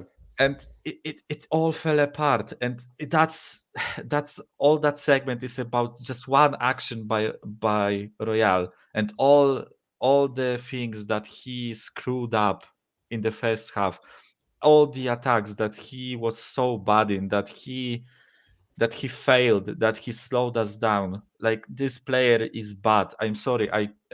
As similar to Jack, I often try to defend him because I feel like he was often criticized for things that Unfairly. necessarily weren't his fault, right? Yeah. But I think yeah, it was like Sporting though. It's a bit inexcusable yet again yeah, from it's Emerson but though. You can't be on this his. You can't be defending him. You know, you can't be caught defending him after this one. this time there is nothing positive to say about that performance, because we often say that he's good defensively, but he wasn't, right? We say that he doesn't really like commit stupid fouls, but he did this Yeah. time. We say Yeah. that he is bad offensively, he was. So there is nothing positive to say about this guy. And after that happened, yeah, I can blame Conte for not making changes sooner, right? Because as soon as we got the red card, he should have probably like brought on the right back, Doherty, because we could clearly see that we lacked a right back when Xhaka scored, because one of our defenders got pulled to the side and there was all that space in the middle for Xhaka to run into. I can like blame Conte for that, but is there a point? Like I What do you personally make think of all this blaming Conte, though, Michael? Maybe last question, because we've got to keep it moving, my man. Yeah, Absolutely brilliant analysis so far. But what do you make of all this criticism of Conte? For me, I'll be honest, I think I can understand it. And I know the famous question is Conte exempt from criticism? Nobody's exempt from criticism. But what I do say is be careful what you wish for. Under Jose, we ended up bringing in Nuno, and I told everyone what was going to happen. And then when Nuno came in, they weren't happy. And it's like, but you also called for Jose to be sacked. So, it's kind of, you got what you wish for. But what do you make of the Conte one now? Because for me, I think it's absolutely ludicrous, if I'm being brutally honest. It's like being in a room with naked Kardashian sisters and then blaming them because you can't get it up. It's absolutely not. Michael. I mean, what do you think of the Conte stuff right now that's going on? Absolutely ridiculous. Whoever says Conte out needs to get their head checked. Like, I'm sorry, I don't want to like offend anyone, but I kind of do. Like, get your head checked, because it's ridiculous for me to even attempt to start the conversation about sacking Conte, in my opinion. I know that the football isn't like the most beautiful thing. I know that many of our fans saw peak Pochettino football and they want to see that again, right? I understand that's mainly why we fell in love with the new fans. I mean, like me, why we fell in love with Tottenham, right? That beautiful football, that attacking, aggressive, pressing, like beautiful dribbling, nice situations, right? Shame it's not happening now. We have one of the best managers in the world at winning trophies, and there's plenty of talk about like him. People say that what gives he will leave in June or July, right? Who says he will? That's first. Every time he left the club after 2 years, it was because he fell out with the board, and it's only up to our board to make this guy satisfied. And from what he's saying, I feel like he like gives more what's the word? He gives more of a leeway to our ownership. I feel like when they were talking about him taking on the job, they made some promises to him that, for example, in 2 or 3 years he will be able to compete for the league. I choose to believe that they said that. Of course, I don't know for certain, right? I choose to believe that they said that, and I feel like he can build something here. He can be our hero, but people need to stop panicking. For fuck's sake, we lost only one game in the league. We have like what we won 5, drew 2, and lost 1, right? At that point last season we won 4 and lost 4, I think. And those 4 losses were all in North London derbies, not North London, London derbies. And there were 3 1-0 wins and 1 2-1 against Villa, I think. Calm down, people. Seriously, it's not as bad as everyone is saying it is. First right? loss of the season. Yeah, first loss of the season. We scored 19 goals in the league. That's like what, third highest after Arsenal and Manchester City. And City have a cyborg up top, so I wouldn't really count them.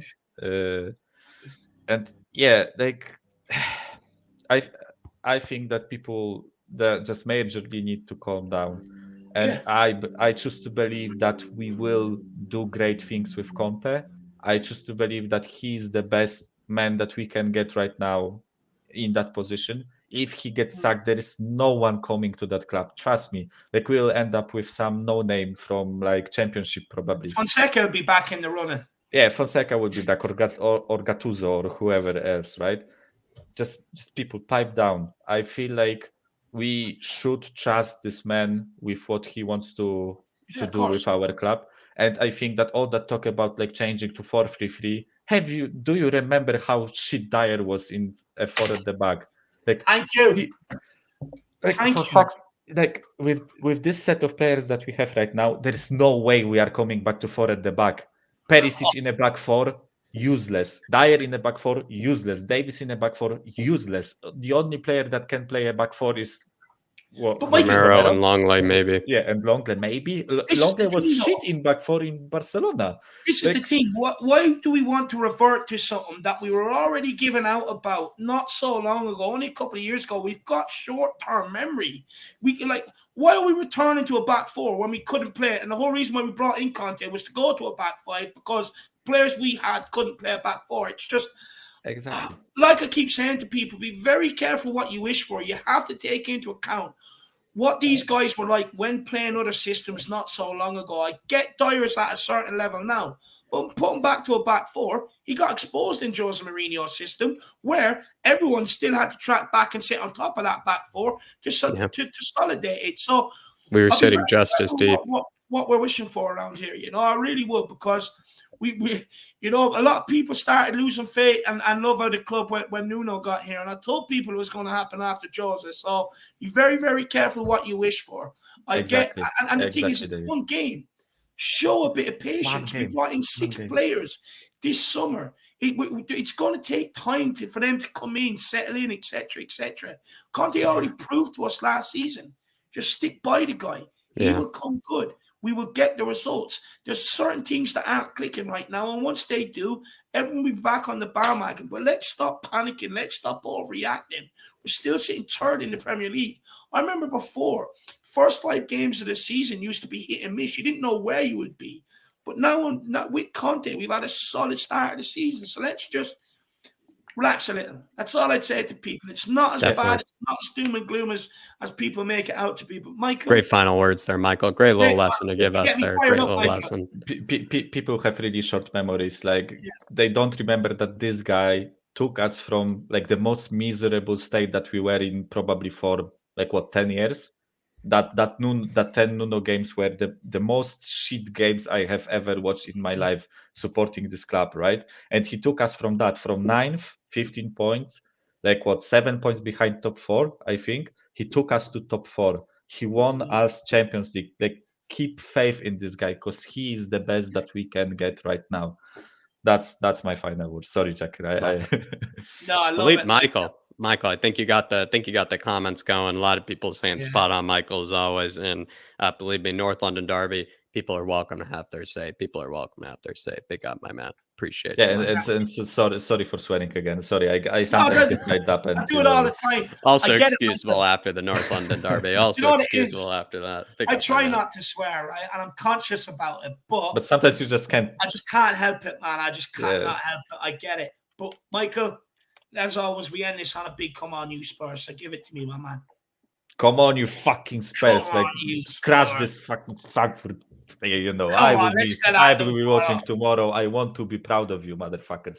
That's my love it. Absolutely love it. I love to see it, Michael. Well, guys, follow Michael. He's dusted down. He's ready for tomorrow. Everyone has to do the same. Michael, see you again Friday on the next See you guys. Big up, Michael. See you soon, brother. Hang in there, my man. Give Michael a lot of love in the comments. What a call in. Absolutely brilliant. Brilliantly broken down. Absolute legend. And we've got a super chat here from Kev Williams. And he says, Dave and Jack, absolute legends. Spurs Flat Cap family. Really appreciate that, Kev. Top man. Really appreciate the kind words, my man. And big yourself up, Kev. I liked your comment previously where you were basically saying, we are overreacting. Look, I think we are. It seems to be every time we lose, We go into complete meltdown. It's all of a sudden the worst thing in the world. And I get it, it's Arsenal. I get it hurts. Come Yeah, on. he said right here, "Hi everyone, we've lost one game, our third in the league, and playing Champions League football. There is a major overreaction underway, though, in my opinion. Can we all just take a chill pill and chill out? Get real. Conte out. Seriously, guys?" That's what Kev Williams said there, and some of that was paraphrasing from me, though. Yeah. But Kev, I think is spot on there, Dave. Sorry, just wanted to allude to that comment he said there, and Kev, really appreciate your support. And I agree. It's Dave, I said to you this before. I think we're welcome, to all react really emotionally and strongly because it's a North London derby. You're supposed to, but you also have to take into consideration what's still ahead of us in this season, what's still on the cards here. It's really still only the first loss in the Premier League. It is probably the best way to maybe I don't know what I'm trying to say, Dave. If at this stage, this was probably the game that maybe was going to be the drop of all 3 points. And I don't know. It's disappointing that it happened in the manner it did, considering it was in our hands at halftime. I think that's what makes it most frustrating is the fact it was in our hands and we did have the chance to shut up the Gooners, but we absolutely dropped the ball in that case. But I don't know. I agree, Kev. There's a lot to dissect from it, but it's not like you just make sweeping changes and everything from it as well. Big up, my man. But we do this with all the new signings as well. We're so quick. We want change. We want them all in the squad. And it's the same with the manager. As soon as a bad performance, we're all of a sudden change. We have to take stock and realize where we are and just realize that under Paratici and Conte, things are going in the right direction. There's going to be teething problems this season with 6 signings coming in the door and a lot of the shit gone out of the door. You just got to give it a bit of a patience. And I know, and I get why we're not patient as a fan base, because we're so starved of trophies. We want them now, and I get it. But we also have to take stock of where we were under Steve Hitchen and where this club was going with his recruitment and what Conte and Paratici and the job they have to do. It's going to take time. But big up Kev Williams, my man. Really appreciate the support, brother. Big up, Kev. No, so Rob Wallace gifted 5 memberships as well to the channel. Carl Simpson have a membership. Wisdom now have a membership, or XX Wisdom. Andy Crosby, Harish Babu, great name. And then Lucas Kretschmann, also a great name as well. All gifted a membership by Rob Wallace 2 times now on the same show. Big up, my man. Everybody come on and have your say, especially post North London derby. If you feel like something on your mind, needs to be addressed, especially considering the future of Spurs and also maybe something about that game that really has been maybe bothering you, feel free to come on, have your say. And Rob Wallace, absolute legend. Appreciate you, brother. Really appreciate you. No, absolute legend. He is an absolute legend. And do you know what it is? He's just encouraging more and more fans to come on and have a say in everything. Really nice of him. Big yourself up, Rob. A really, really kind thing to do and a really understanding thing to do. Absolute legend. But look, we'll keep it moving. What I will say, guys, we'll keep the link in there for about another 10, 15 minutes. If you do want to come and get in the back end. We've still got another 5 guests in there. So another 10, 15 minutes, the link will be left up. After that, if you're not in, you're going to have to wait until Friday. But big up, everybody. But look, let's keep this We're going to Mark now. Mark New. Going to see what he has to say. And North London Derby, different vibe this time for Mark. And he's a bit new on the fan shows. So it's a tough one, Mark. Love the flat cap. Yeah, he's well dressed. Boys, how you doing? How's things? Good, and you, my man? Yeah, fine. So it's looking snappy, Mark. You looking good with the flat cap and the scarf, but we're going to have to talk seriously about that North London derby and what happened there, especially maybe the second half. I mean, how did it all go wrong? I think it's I think as people have said, earlier, whether we say, I think people have said second half we got battered, but the first half we were in it. We were the derby, which is the derby against the Emirates. It's one of our voodoo places to go to, but they were there for the taking. I was so excited for the game. I think you could tell the fan base was so excited. They not only expected to win, they thought we could win, or at the very least we could get a draw. We could come out with something. And I think that the reason So the reason why the reason why the fan base was so upset, because it wasn't just the way we lost, it was how we lost and the lack of passion. it was the performance. I think so. It was the two together. Had we gone in there, been 3-2, we got beaten by a dodgy VAR at the end, we'd be angry. We could say, you know what, we came close.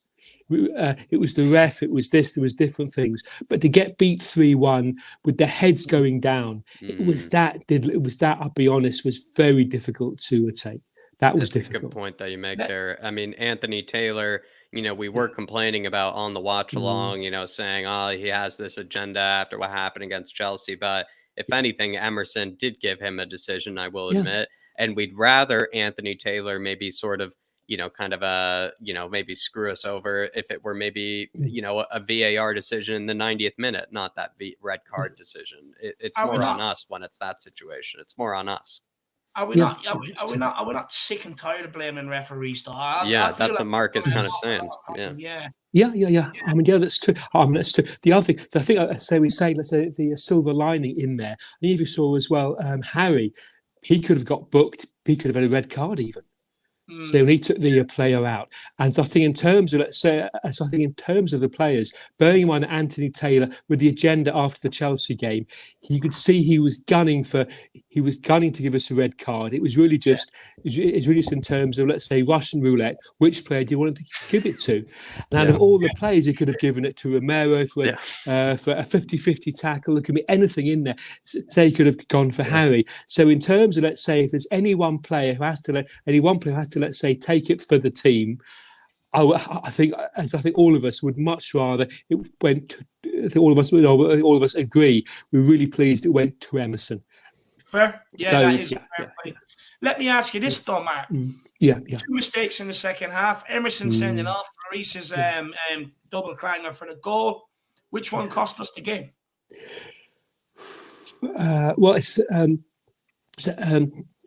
That's a very good question. Well, I think it's. I'm not sure it's individual ones. I think it's all of them. Let's say the whole cumulative, the impact with all of them. Because I think it's people. As Michael probably said before, when we lost it, let's say I think as Michael said, to concede the goal so early on in the second half, it was then just the heads went down, and the moment I think as people have said, the moment the heads went down. Then you can either throw on some, some strikers, or at least say keep the strikers on at 2-1, because at 2-1 we were still in it. 2-1 at 10 men, it's getting close. But let's say it goes to like 10 men with 3-1. And at that stage, as Conte was saying, to risk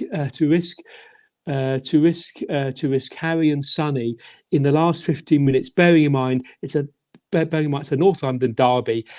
Their players that you obviously see they're going to go in for some tough tackles last 5 minutes when they won't get any impact out of the ref. So it would have been a huge risk. So it was a huge. Yeah, definitely. Definitely. Is it maybe disappointing, Mark, that I think you and I were you on the fan show Friday, if I recall? If you were, I think so. Yeah. If I was saying to you, and I was probably saying it till I was blue in the face, what was most important was getting to halftime level or getting to halftime with the game within reach. Spurs did that. Spurs accomplished that. And the fact that they did do that when previous seasons, we weren't able to do that. Previous seasons, the game was already over by halftime. And the fact that they did that and were able to accomplish what I thought would be a tough task. And then they found a way to just be the complete opposite team in the second half. I never saw it coming, I'll be honest. I really did not see it coming. And that's what made it hurt the most. Yeah, that's true. But question then maybe on Frankfurt tomorrow. Emerson, I guess maybe hasn't been brought up enough, maybe because I'm probably hiding away from that. But Frankfurt, I mean, he's defended Emerson yet again. Conte has. The fact that he's probably going to be starting tomorrow, or Dave has even confirmed he will be starting tomorrow. What are your thoughts on Emerson? Even after the red card, even after the bonehead decision, he's going to be starting again. Well, it's a tough decision. Well, I can see how to put it. I can see in terms of, let's say, with Conte, obviously knows that Emerson's banned for three Premier League games. The rotation is going to get really, really tight. So he needs to play him in something, at least to play him in a European game. But my hope is he'll only play him at least, let's say, the first half. The second half, he's got to bring him off. Whatever stage you're at, he's really got to at least save blood. Either throw in Spence, throw in Doherty. He's got to do something. I think it's the thing of Emerson plays. Emerson plays the first half with rotation. There's an argument for him. It says an argument for it. But Emerson to play both halves, absolutely, just can't happen. No way. Yeah, no, 100%. And look, Romero's another player that's come in for a lot of criticism so far this season. Mark, do you agree maybe that he is off the levels he was at last season, and what do you think is wrong with him? For definitely, definitely. Well, I'm not sure. The things people say with Emerson, the injury, maybe he came back too soon. So I think, especially because I think people say someone like this. I think from what we're hearing behind the scenes, when Conte asked Romero, "Are you fit to play?" he's probably got one leg. He said, "Yeah, of course I'll play." He's got one leg, one arm, bandaged up. Oh, fuck it, mate. I'll play. But you can see, about the things you can see with his performances, he's not 100%. He's lost it. The touch isn't 100% there. The speed, he isn't quite on his game. But obviously, with the rotation, with shorter players right now, you can't afford to top him. Or let's say I'm not sure whether in terms of let's say he's got some leeway somewhere there. At least say in terms, let's say the later games for next month. But he doesn't. But he's definitely not firing on all cylinders. Because I think, especially coming up to the North London derby, we always imagine any player we're going to get sent off. It's going to be Cutie. You always imagine Cutie first 5 minutes. He just probably have some massive tackle, ram. I don't know, Saka or Xhaka into the same to row G, and that's it. But yeah. And look, what's your opinions going into tomorrow, Mark? Do you think we can bounce back? Because we have to, man. We have to. We have to get something, man. I mean, look. And if we don't, would you be concerned that maybe there is something wrong in the camp in terms of maybe between Conte and the players? I suppose in terms of things, let's say behind the scenes, the risk. Let's say you can have one off game, you have two off games. When it comes to like 3 or 4 off games, then there is something you're not sure exactly what. But as I say, we can only speculate. Is it as I'm saying, you wouldn't know. But the other thing in terms of that, maybe the simple speculation is they're simply upset because he's not bloody playing Spence.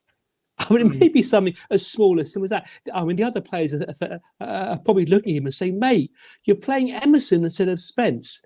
Really? I mean, they said in the papers today. Spence's sister, she had a go at Conte. Said, "Mate, why aren't you playing him?"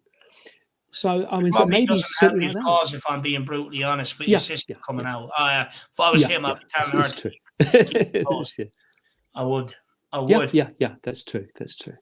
I don't think that's something Conte's gonna accept. Like the thing is, if he's the sort of manager, if there's stuff coming out of the players' camp, they won't be anywhere near the team. He's just that sort of old school manager. He will not have that disharmonising the camp. So he's got to tell her to keep her gob shut. Unfortunately, it's going to have repercussions on him.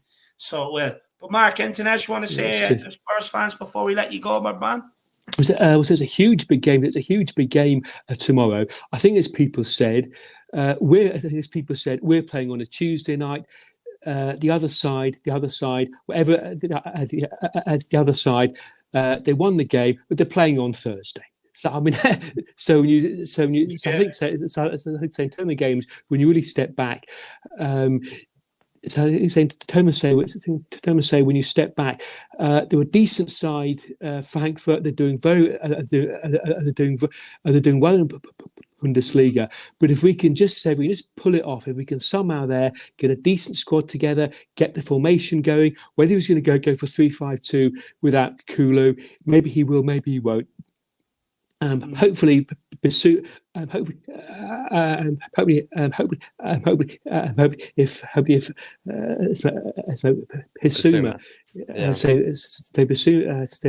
Bissouma can make it back, either say the full game or the half the game.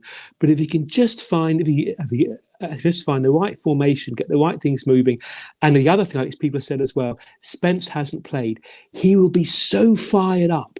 I know people are saying about Haaland this, Haaland that, but he has been on easy street. He's had the red carpet. Spence has had to fight his way. He's had to fight his way through the Championship, through Forest, and he had to fight his way. And it was his dream. He told, "Why are you coming to Tottenham for the Champions League? This is your chance, mate." He knows it's Champions League. Conte knows it's Champions League. If he gives him the second half there, I tell you, things will happen. He will go out there. He will bang them in. He will hammer them. Come on, you Spurs. Tomorrow night, it's Spencer's night. Get in there. Come on, you Spurs. Come on, Mark. Come on. Oh, Mark, absolutely love that. Brilliant calling. You're getting us all pumped up for tomorrow. All the guys I can see in the back end there, big smiles on their face. A couple of comments saying they really like what you have to say, Mark. And what Will says as well, you're looking slick, my man. I now need to go and get myself a scarf to go on my back. Pick yourself up, my man. God, cheers, guys. Thanks, guys. Big up, Mark. Come on, you Spurs. Legend. Great calling, Mark. Great calling.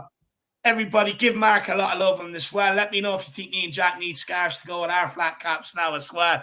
But look, I do actually have to run off for a number 2. I didn't want to interrupt Mark by running while he was on, so I will be back. I'm pulling a quick Eric Dyer. But Jack, you keep it moving, my man. We'll hold it down, Dave. We'll hold it down with a back 4 until you join us for a back 5. But we'll get to Pete Dubs here. Pete Dubs, Rhode Island's finest. Are you there? There he is. Here we are, Pete Dubs. How you doing, my man? Good. How are you?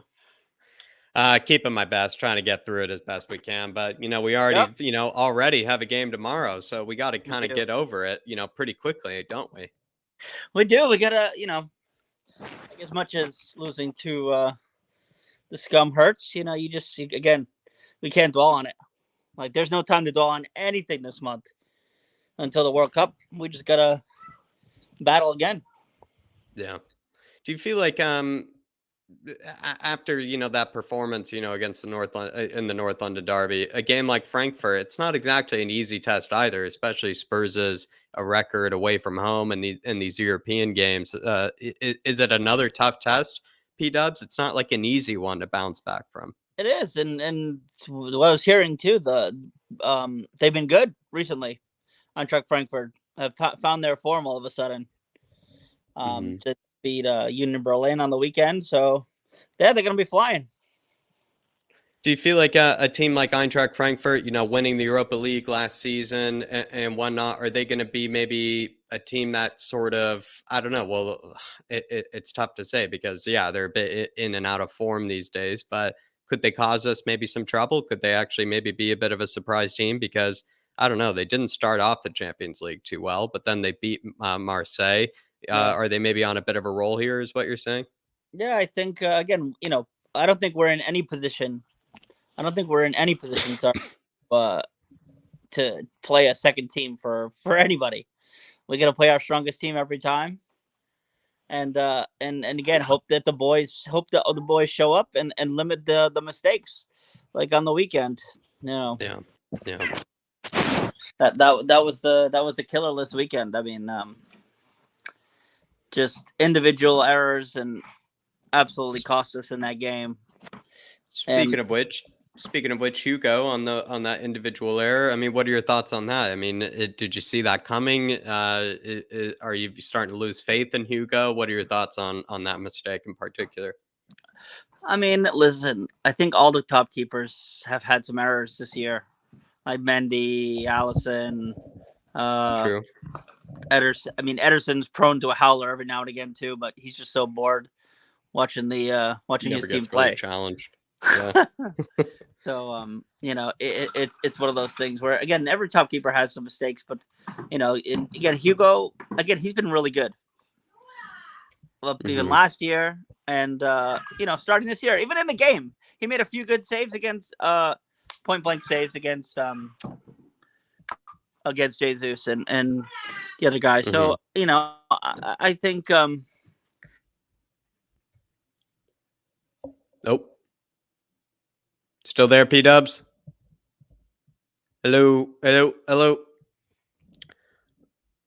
Might have lost him there with the connection there. I'm just going to read Luke C's comment here, and then if he's not back there in just a sec, then we might have to move on to the next one. And Brad, so maybe get yourself ready, because Brad, I think you might be on after P Dubs. Looks like you might have frozen there, so I'm actually gonna boot him out for just a sec, see if he comes back, everybody. But Luke C saying here, we might have lost in the North London Derby, but we play Champions League football, and they don't have that. Arsenal fans, you can not underestimate how special Champions League football is to watch with Conte as our manager. Absolutely brilliant. I think the thing with the Europa League as well that I certainly do not miss is in the Europa League, you're not really ever coming up against like an equally matched sort of club of stature or sort of size or pedigree or really anything. You're kind of coming up against clubs that really do want to kind of go after you, that really do want to take it, you know, against you. The Ennis Muras and whatnot of the world, the Copenhagens of the world, the I think, you know, what was it before? I think it was Anderlecht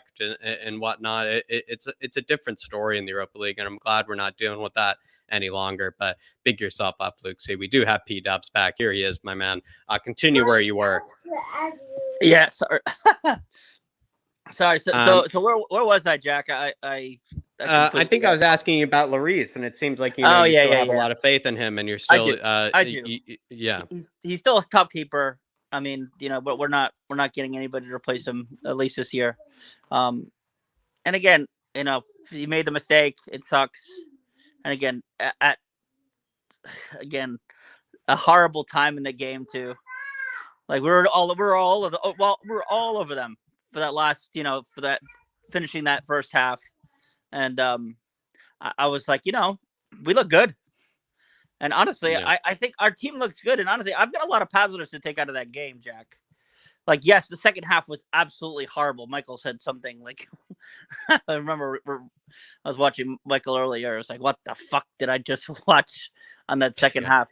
But I mean, you know, like my issue with the second half was like, again, after the Emerson, you know, yellow card,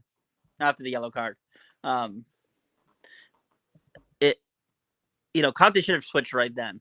I don't know what took like 6 minutes for him to make the changes. I mean, unless he's worried about Doherty getting hurt again.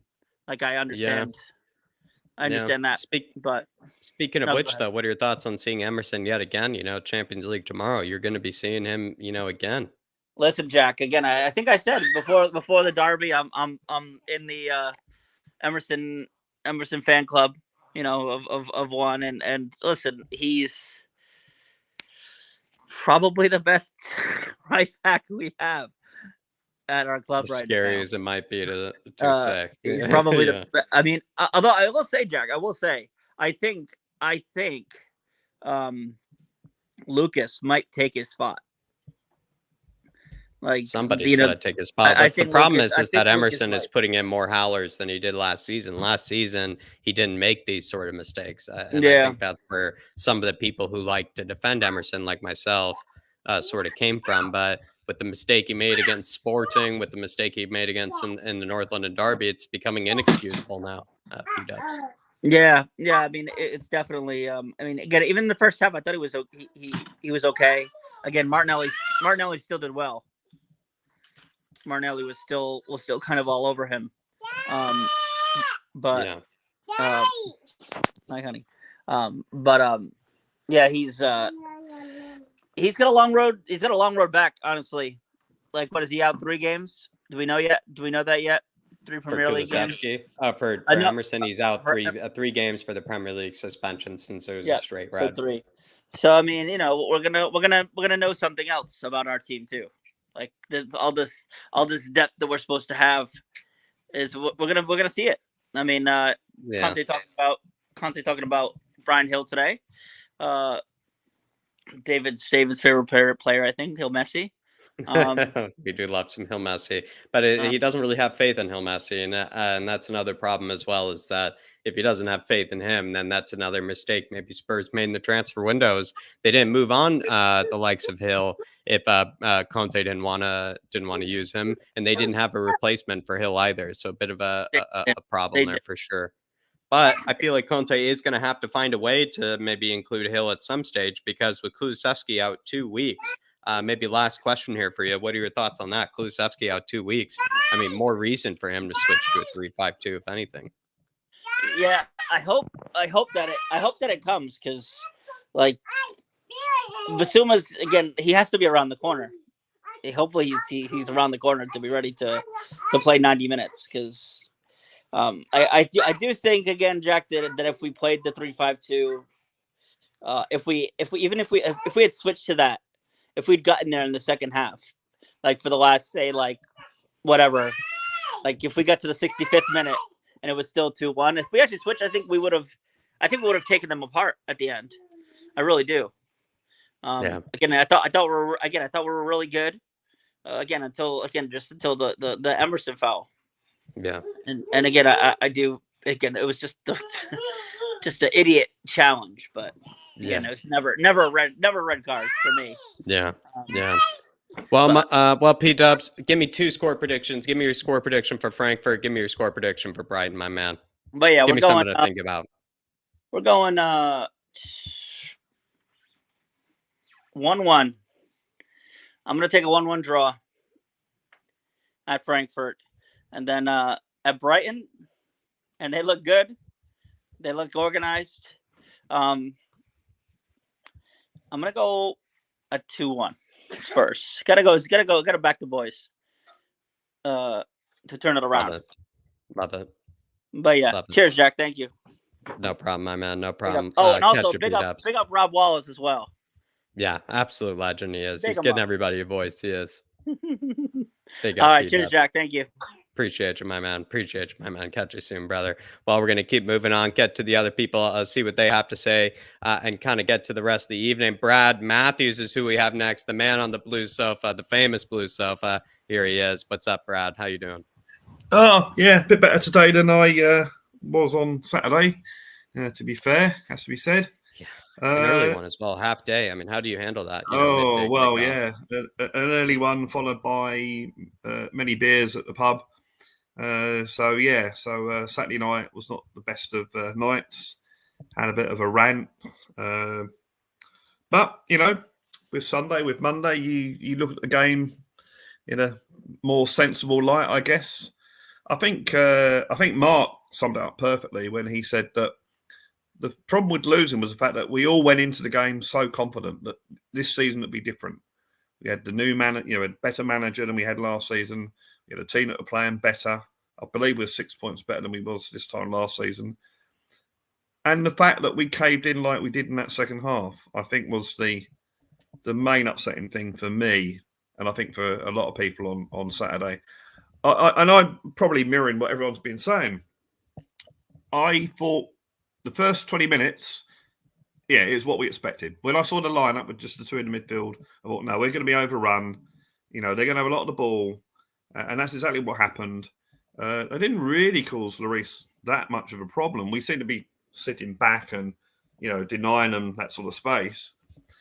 And then they got the goal from what's his face? Begins with an R, doesn't it? No. The first goal you made for them? Yeah, what's his name? What's his name? Thomas Partey, that's one. Yeah, Thomas Partey. Yeah. Which was an unstoppable shot. There's no keeper in the world saving that. But then was it because we were defending too deep, though? Exactly. You've got to stop that sort of shot. We saw the same last season with Ronaldo's goal at Old Trafford. If they've got space, you know what they're going to do. They can have a shot. So you just close them down as much as you can. So there's that goal, but then we got the penalty. then we got the penalty, we got back in the game, and then we had many chances where we had breaks, but the final pass, as everyone's been commenting, wasn't good. And if one of those passes goes through properly, then we might score and we might be 2-1 up. So I got to half time thinking, okay, we didn't play brilliantly, but like you said earlier, Jack, we're at half time, it's 1-1, we're in the game. And you only have to look at what happened at the Etihad yesterday. We're at half time, Man United, in their big derby match, were 4-0 down. And in fact, last season at North London derby, we were 3-0 down at half time. But in this game, it was 1-1. And it's like, yeah, we're in this game. We normally play better in the second half. Yeah. But then, we had the errors. We had the Lloris error. I mean, it's just disappointing, Brad, because we did everything right to get into that halftime. And it was the thing that we hadn't done in previous derbies, where we hadn't gotten into halftime in previous derbies, if you know what I mean by that. Exactly. We had. And I think most people on the shows last week were saying, yeah, if we can get to halftime and we're not losing, then we've got a chance. In the second half, we'll come good and we'll win the game, or at least get the point. But yeah, then 2 minutes in, that would have deflated them. We had that awful error from Lloris. Should Romero have cleared it? I think when you look at it in slow motion, you think, oh yeah, he should have cleared it. But I think in real time, it happened really quickly. But I still think he, made an effort. But even at 2-1, you think, well, okay, we're still in the game. But then the sending off, and yeah, it could have been a yellow card, it could have been a red card. I don't think I would have moaned at any of the decisions, red or yellow. It's one of those sort of, Did Emerson, is it that brain dead of a tackle for you, Brad, where even if it's debatable, it's kind of like, you gave him a decision. Yeah. Exactly. Spot on. And when you look at it back, Marinelli's going back towards his own goal line and he's surrounded by about 4 Spurs players. Yeah, Brad. Yeah. And then, of course, from that moment, I don't recall. Did you see Conte's reaction as well? I mean, I heard he was just. The thing is, right? It was brain dead. I'm not excusing the guy here. I said it yesterday. I'm not making any excuses for him. Complete brain dead. Brad, did you watch Match of the Day this weekend? No. After Saturday, I had Match of the Day recorded. I had the whole North London derby recorded. Sunday morning, delete. So no, I turned off. There was worse challenges in other games. Sorry? Worse challenges in other games that got yellow and went unpunished. Yeah, I'm sure there were. And a friend of mine at the pub on Saturday was saying that Emerson got brought down or a similar tackle in the first half. So why did that guy not get the same thing? Mm. But at the same time, he didn't have to do that. He really didn't have to do that. And then that meant, and I'm not sure whether. Yeah, I'm not sure whether there was a breaking play for Conte to bring on someone on that right spot. But then the third goal was because we didn't have that cover on the right. I mean, it's poor defending anyway, but we had that open on the right, and 3-1, even at 2-1 with 10 men, you think, well, okay, we can get a corner or a free kick or something. We could still sneak a draw here, But once the third goal went in, it ain't going to happen. And then you're sort of hoping, well, I hope it's not 4-1, 5-1, because that would be really, really difficult to take. Yeah, and I think Conte. I don't think he gave up, but I think when he got to that stage, he knew he's got so many games coming up. So you don't want Kane or Son, or actually Kane stayed on, but you don't want your top players going down in the last few minutes of a game that's lost. No. Let me ask you damage control on a lot of levels, but Dave. Should a world-class manager have more about him though? Not throwing in the towel in North London derby. Does that sit right with you throwing it in? Because it doesn't sit right with me. And as well, I absolutely abused Arsenal and Arteta for throwing in the towel in the last North London derby. As a fan, David, no, I want to go all for it, the whole game. Yeah, go for it. I get to the stage where I'm saying, right, if we're 4-0 down with 10 minutes to go or 2 minutes to go, I'm like, right, kick the fuck out of them.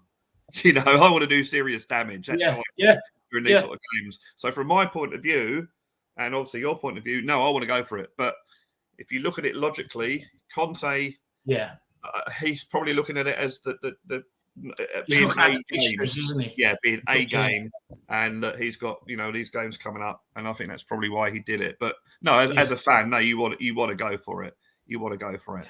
But so it was disappointing, but we're still in a reasonable position. The only thing I'm worried about is I've been defending this team. Everyone's been saying, "Oh, we're not playing well," and I've been saying, "Well, we are. We've not been playing well, but we're getting results. We'll click. We'll get better. We're going to get better." That's another game where we haven't done that. So, and I think this game was a game where we had to, like, basically both teams you could accuse of winning the easy games, and that's why we're up there. You know, so where does the problem lie then? Where does the problem lie then, Brad? Does it lie with the manager? Does it lie with the players? Because, like you said, you know, we like me, I keep saying I still think it's a maritime before we click. I think we're going to do well, but like you said, it's another game where it hasn't happened. So, what is the actual issue? What do you pinpoint it down to? I mean, I like most everybody else wanted 3-5-2 because we have been overrun by teams like Leicester, and you knew that Arsenal were going to hurt us more than Leicester did. I mean, everyone has heard the story that Basuma might have been carrying a lot, although he only played for 15 minutes. The game got called off because it rained. So, you know, maybe that's why he didn't play it. Maybe he would have done. It would have helped if he had Kulusevski, because you could possibly have gone with Kulusevski playing in a more sort of number 10 role and having the three in the midfield.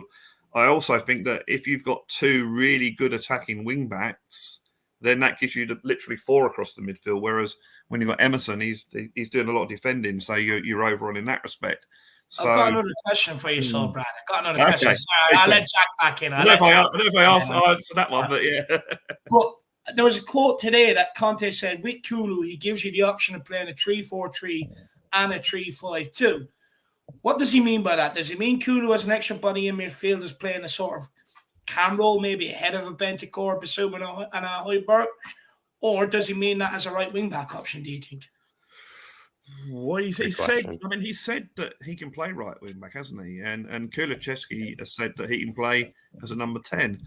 I think he does a lot of good work off the ball. He does do a lot of getting back. So he gives us that little bit of addedness. Whereas Richarlison, you know, bless him, was up front and he doesn't really do that. And also, Kulusevski is more creative. He's a very good, you know, got a very creative left foot. He's a very good player. And maybe some of those passes in the first half, if Kulusevski had been on the ball, would have got them through. But we were relying on Son and Richarlison to do it. You know, so yeah, it's. I mean, everyone assumes that with the 3-5-2, it's Basuma coming in, so that still leaves Richarlison off the pitch, doesn't it? So yeah, it'd be interesting actually. And it's going to be interesting these next 5 games because obviously with Emerson being banned for 3 of them, you're going to have a situation where you've got to rotate. You've got to rotate anyway. Do you rotate? Yeah. You say, okay, Emerson plays the 2 Champions League games, and then those other 3 games we put someone else in, or do you say, well, okay, we've lost Emerson for 3. Well, why not rotate between Spence and Doherty, or Perisic on the right and Sessegnon on the left? Do it that way. Or Kulusevski's not going to be fit, but yeah. So it'd be interesting what lineup he plays tomorrow. I have a feeling. That Emerson will play in both the Champions League games. I just think that's the way Conte's been doing it. So I think we're just going to have to accept that Emerson is going to play from now on, if I'm being brutally honest. Like, I'm just getting the exact quotes here that Conte said on Doherty, because I want to make sure I give it a fair representation. So basically what he said on Spence, if I didn't decide to pick one player, it's maybe because he's not ready and that you have to trust me. And then he says on Doherty, now I'm not seeing him in the right way to start the game. I'm not stupid. I don't want to lose. Yeah. I think, it's yeah, I mean, the problem is with us. The problem is with us fans, right? Is that, and I'm myself has been doing the same thing. No, bring Spence in, bring Spence in, bring Spence in. We bring Spence in for say tomorrow, and he has a howler and we lose. You know, and then he has a howler against Brighton and we lose again. And it's like, oh, why did he bring Spence? Oh, you know, and then, you know, it's so like, yeah, look, we're quite within our rights to I'm not saying criticise is not really the right word, but to say, oh, I think Conte should play Spence, or I think Conte should play a 3-5-2, or he should have made substitutions earlier or later or whatever. We're all within our rights to say that. But at the end of the day, Conte is this world-class manager that's won such a lot of stuff that we have to basically sit down and it's set that he's in charge and see what happens. So yeah, because be very interesting. I think Emerson will get the nod tomorrow. You might. He's already said he is. He's already said he's playing. Oh, well, okay, yeah. I think Emerson will play. I mean, I don't know whether on Saturday whether the ball didn't go out of play, but he could have solved that right back spot as soon as Emerson got sent off by Bruton Doherty on straight off, bringing Richarlison off, Doherty on, or even Spence on. Spencer's on the bench, or even bringing Perisic over and Bruton Session on the left, which I think is what he eventually did do. So there was. Did the ball go out in that time? I don't know. I can't remember. I was probably about 3 or 4 beers in by that stage. But yeah. On a lighter note, it was a very it was an interesting day at my local pub, the Greystoke North Ealing. Why? This Arsenal supporter decided he was going to befriend me. There's quite a few Spurs there, actually. And he's one of these guys that you're a bit wary of him, even though they're being nice. You're just slightly wary of him, But then I did offer him. He offered me a beer, but I was already around anyway. But he said, "Oh, I thought I'd better offer him a beer." So you want a beer? He goes, "Oh, no, I shouldn't." I thought, "Oh, fair enough." He goes, "Oh, but I will." So I bought him a pint, and he said, "I'm going out for a cigarette," and that was the last we saw of him for the whole night. Sort of thing. I'll be honest. If the guy offered me a beer, I'd say no. I don't want any more insult to the injury I'm already suffering. I definitely don't want. You wouldn't trust him with it, Dave. Yeah, I just don't want his pity jack. I don't want an Arsenal fan pay for me to down my own side. The weird thing was, David, he was arguing with a couple of other Spurs supporters about the sending off was a yellow. The Spurs fans were saying it was red. He was arguing it was a yellow.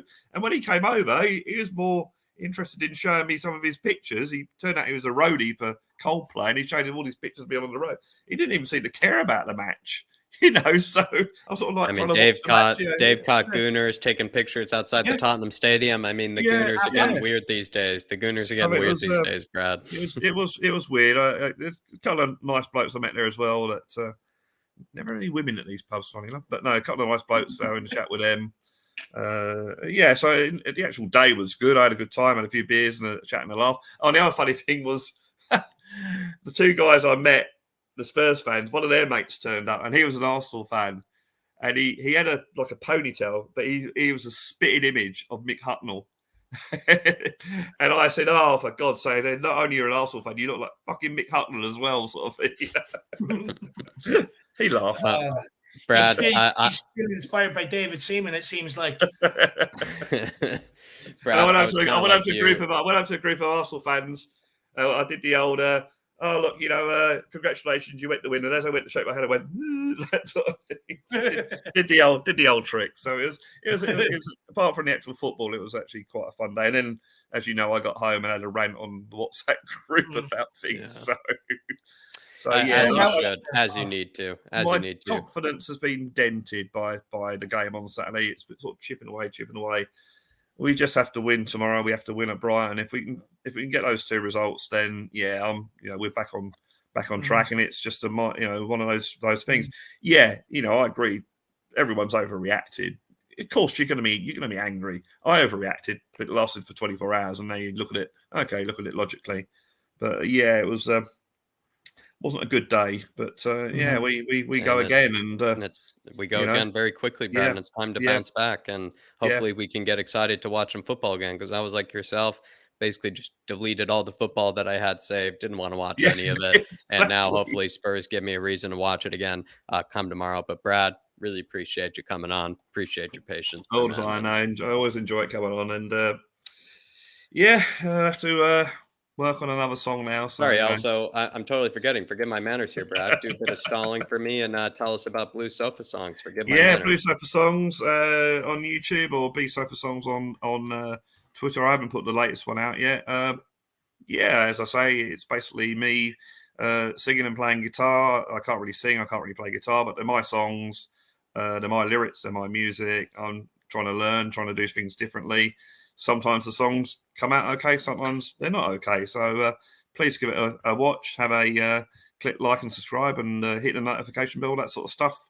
I think I'm on 95 subscribers at the moment, so we're getting close to the 100. There it is down there. Click like and subscribe. There'll be a new song this Friday. Last song was about the pretty basic sort of song about the weekend and looking forward to the weekend and horrible Mondays and that sort of thing. So even though I don't work at the moment, but I used to, so I do know the situation. But yeah, so it's always a challenge to get a new song on, and it gets frustrating. It gets very very stressful. But the end result, I'm pleased when I've done it. It's there. It's something I've achieved. It's a digital record of stuff, things I feel, things I might experience.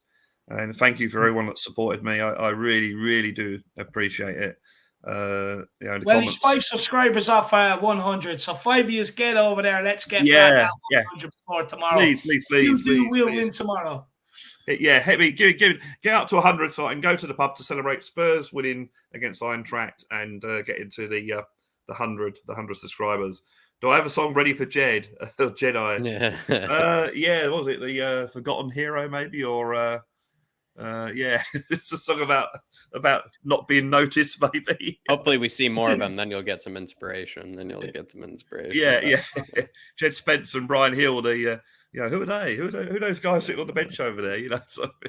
Well, Brad, appreciate you coming on, my man. Cheers, and guys. Appreciate your patience as well, brother. And we'll catch you soon. No problems. See you soon, Brad. Click like and subscribe to these guys as well, and anyone else here that's got channels.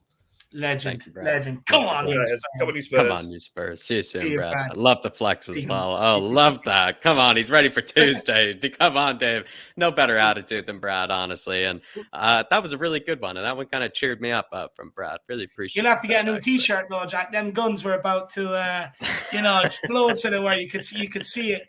You could see it coming up. We've got a super chat there from the very, very, very generous Ellie. Jack, if you just read it out, I just need to send Philo the link through email. No worries, and we're about to get Ellie onto the channel right now, and maybe we'll even have her on, while we read it aloud. Ellie, thank you so much for this one, and you deserve it. Appreciate you. We're about to have you have Spurs your say don't know. as well. And she says this is to Give hopefully them help. zero. This is to hopefully help either both of you or one of you beautiful lads, David and Jack, so we can all cheer on Spurs. But Bobby K and his boys get you over for the second installment of the North London Derby. That would be glorious, Ellie. Believe me, David and I are already working on a contingency plan to get me back over. Maybe Nick as well, because that would be perfect. Who knows? A Canadian and an American takeover of sorts at a North London Derby. That would and a Greek. The plan Greek and an Irish. Plan is we're definitely doing the West Ham game in February for sure. The Irish Hotspur Derby. That one's happening, Ellie, so I'll be there with you for that one. Lovely. I'm also going to try and work out the North London Derby at home if I can get there and if I can get a ticket. I wouldn't hold me down to that because it is in Germany after Christmas. But February, we're definitely all trying. Kildare Spurs will be over there. Jack and Nick are going to try and get over as well. So February against West Ham, it's going to be the big one, and it certainly helps. Yeah. So I really appreciate it. Well, I've been banished to my kitchen because I can't make too much noise this night, or else Angela will come down and switch me off. Oh no! Is it because were you raging over the weekend, Ellie? Yeah. Oh my God, it was so depressing because we clawed our way back into the match. Yeah, with quite a lot of duff passes along the way, a lot of bad passing, and I just thought maybe in the second half, we're a second half team, will come out all guns blazing, and we didn't. Arsenal did. The only thing was blaze. I'll put it down to poor attitude, lack of desire, just general game management. They weren't doing their jobs as Conte planned. He told them to press, they didn't press. So what do you want the manager to do? He gives you a game plan and you don't stick to it. Yeah. You sway off it so far that it gives even Granit Xhaka. Oh, that wanker scored. That little wanker. I hate him. That little git in his little smug face when he scored. I I really wanted to break my telly, but I couldn't because I need it. This is why I can see, Ellie. They put you in a place where you can't break anything for the fan show. That's what it is. They don't want you breaking anything. That's they don't want it. you near My the family TV. steer clear of me when we lose. Angela was here, and my husband was, but my husband's a QPR fan, so he's like more neutral. But he wanted Spurs to win, obviously, for his wife. But Angela was like, "Mum, you got to shut up. The neighbours will hear us." I don't really care. The neighbours go out the window. Screw them. Yeah. Exactly. I think I've just woken up Angela as well, so I better be quiet a little bit. Tell Angela I said hello. Hello, I said hello. Yeah, she's just gone back upstairs. Ellie, what do you think is the big difference between this season and last season? Because we're just not out of the traps yet. We haven't come out firing on all cylinders. No, we haven't, and it's very disappointing the way we've been playing. We've been playing like a third division side. In terms of our passing, transition of play, there's been nothing to be getting off your seat about, has there, lads? No. That is a fair point. It's like quite boring to watch. All the other fans are taking the piss out of us because we're playing crap football. There's nothing to grasp hold of. Even Harry Kane's not even hit form yet. I mean, when he does, we'll be firing, but the whole team as a unit, we don't play as a team. It's very disappointing. And I just want to see us play really, really well for at least one half. We sort of touched on it in Fulham, but we weren't like amazing. I wouldn't like write to my grandmother who's dead and say to her, "Get out your grave." You know what I mean? You won't get a response anyway, Ellie. You won't get a response. I don't know. My grandmother was quite a lively one. Ellie, Yeah. do you think it's tactical? Do you think it's down to the players' efforts? I think it's a lot of things. It's the lack of continuity in the side, a lack of effort sometimes. Like, do you want to track back and try and help your teammate? It's a lack of skill. We haven't really got the only ballers we got are Kane and Kulu. Come on, the rest of them are pretty average, aren't they? They're not like of the level of Man City, because I watched them the other day. They were awesome. That's how I want us to play. We used to play like that. We was really good off the ball and on the ball. And our movement is quite poor in terms of the willingness to get there. Yeah, static. It's not all bad. There's good points as well. Like when we played Leicester in the second half, we did. That was probably our best half, actually, I would say, even though we did play well against Fulham overall. I think the Leicester second half was probably our best performance. And we showed passion. We showed like willingness. But in this game, the game that you want us to play, boys, you want us to turn up. We do not turn up and it's very depressing for us Spurs fans to watch it. Like, if you go down with a fight, fair enough, but we just gave in. When Emerson done that tackle, I don't think, to tell you the truth, I'm against most other people. I don't think it was a red.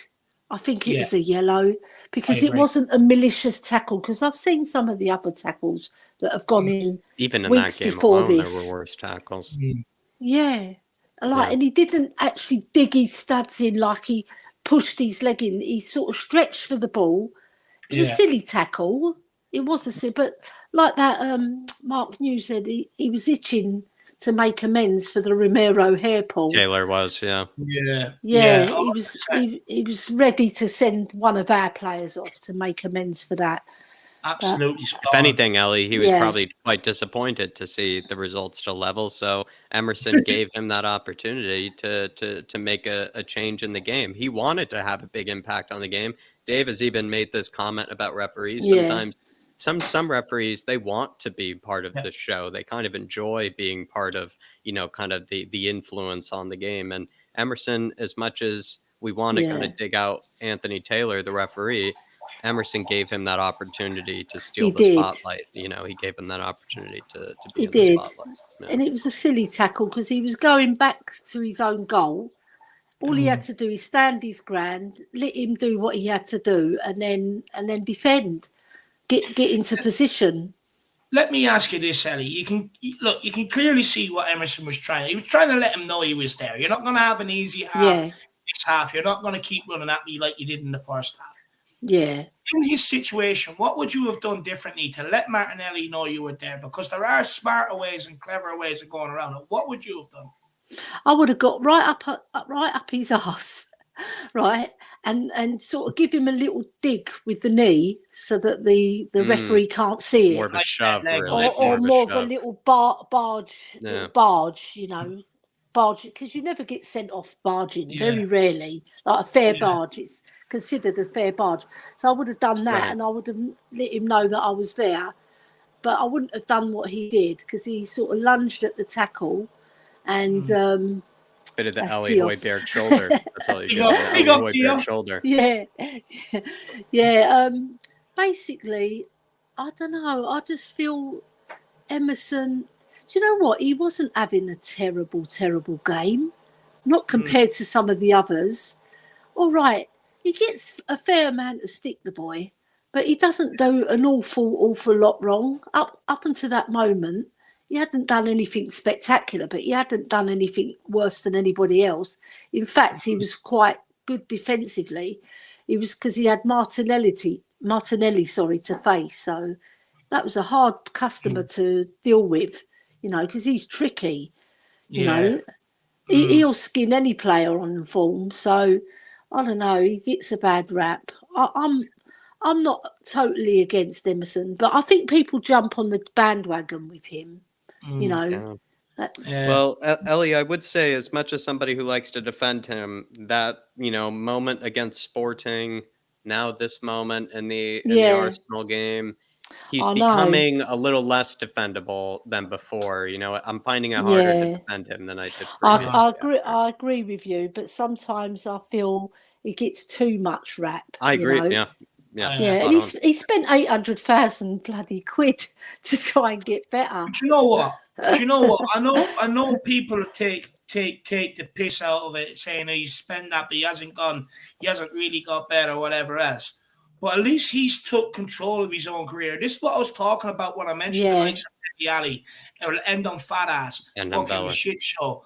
People like that who refuse to do something like that. So at least, as much as we're bashing the guy with it now after North London Derby performance, at least he's actually realised that there is a problem and he's gone to try and solve it. He's being proactive about it. He's not waiting for everybody or a manager or someone to pull him aside and tell him what to do.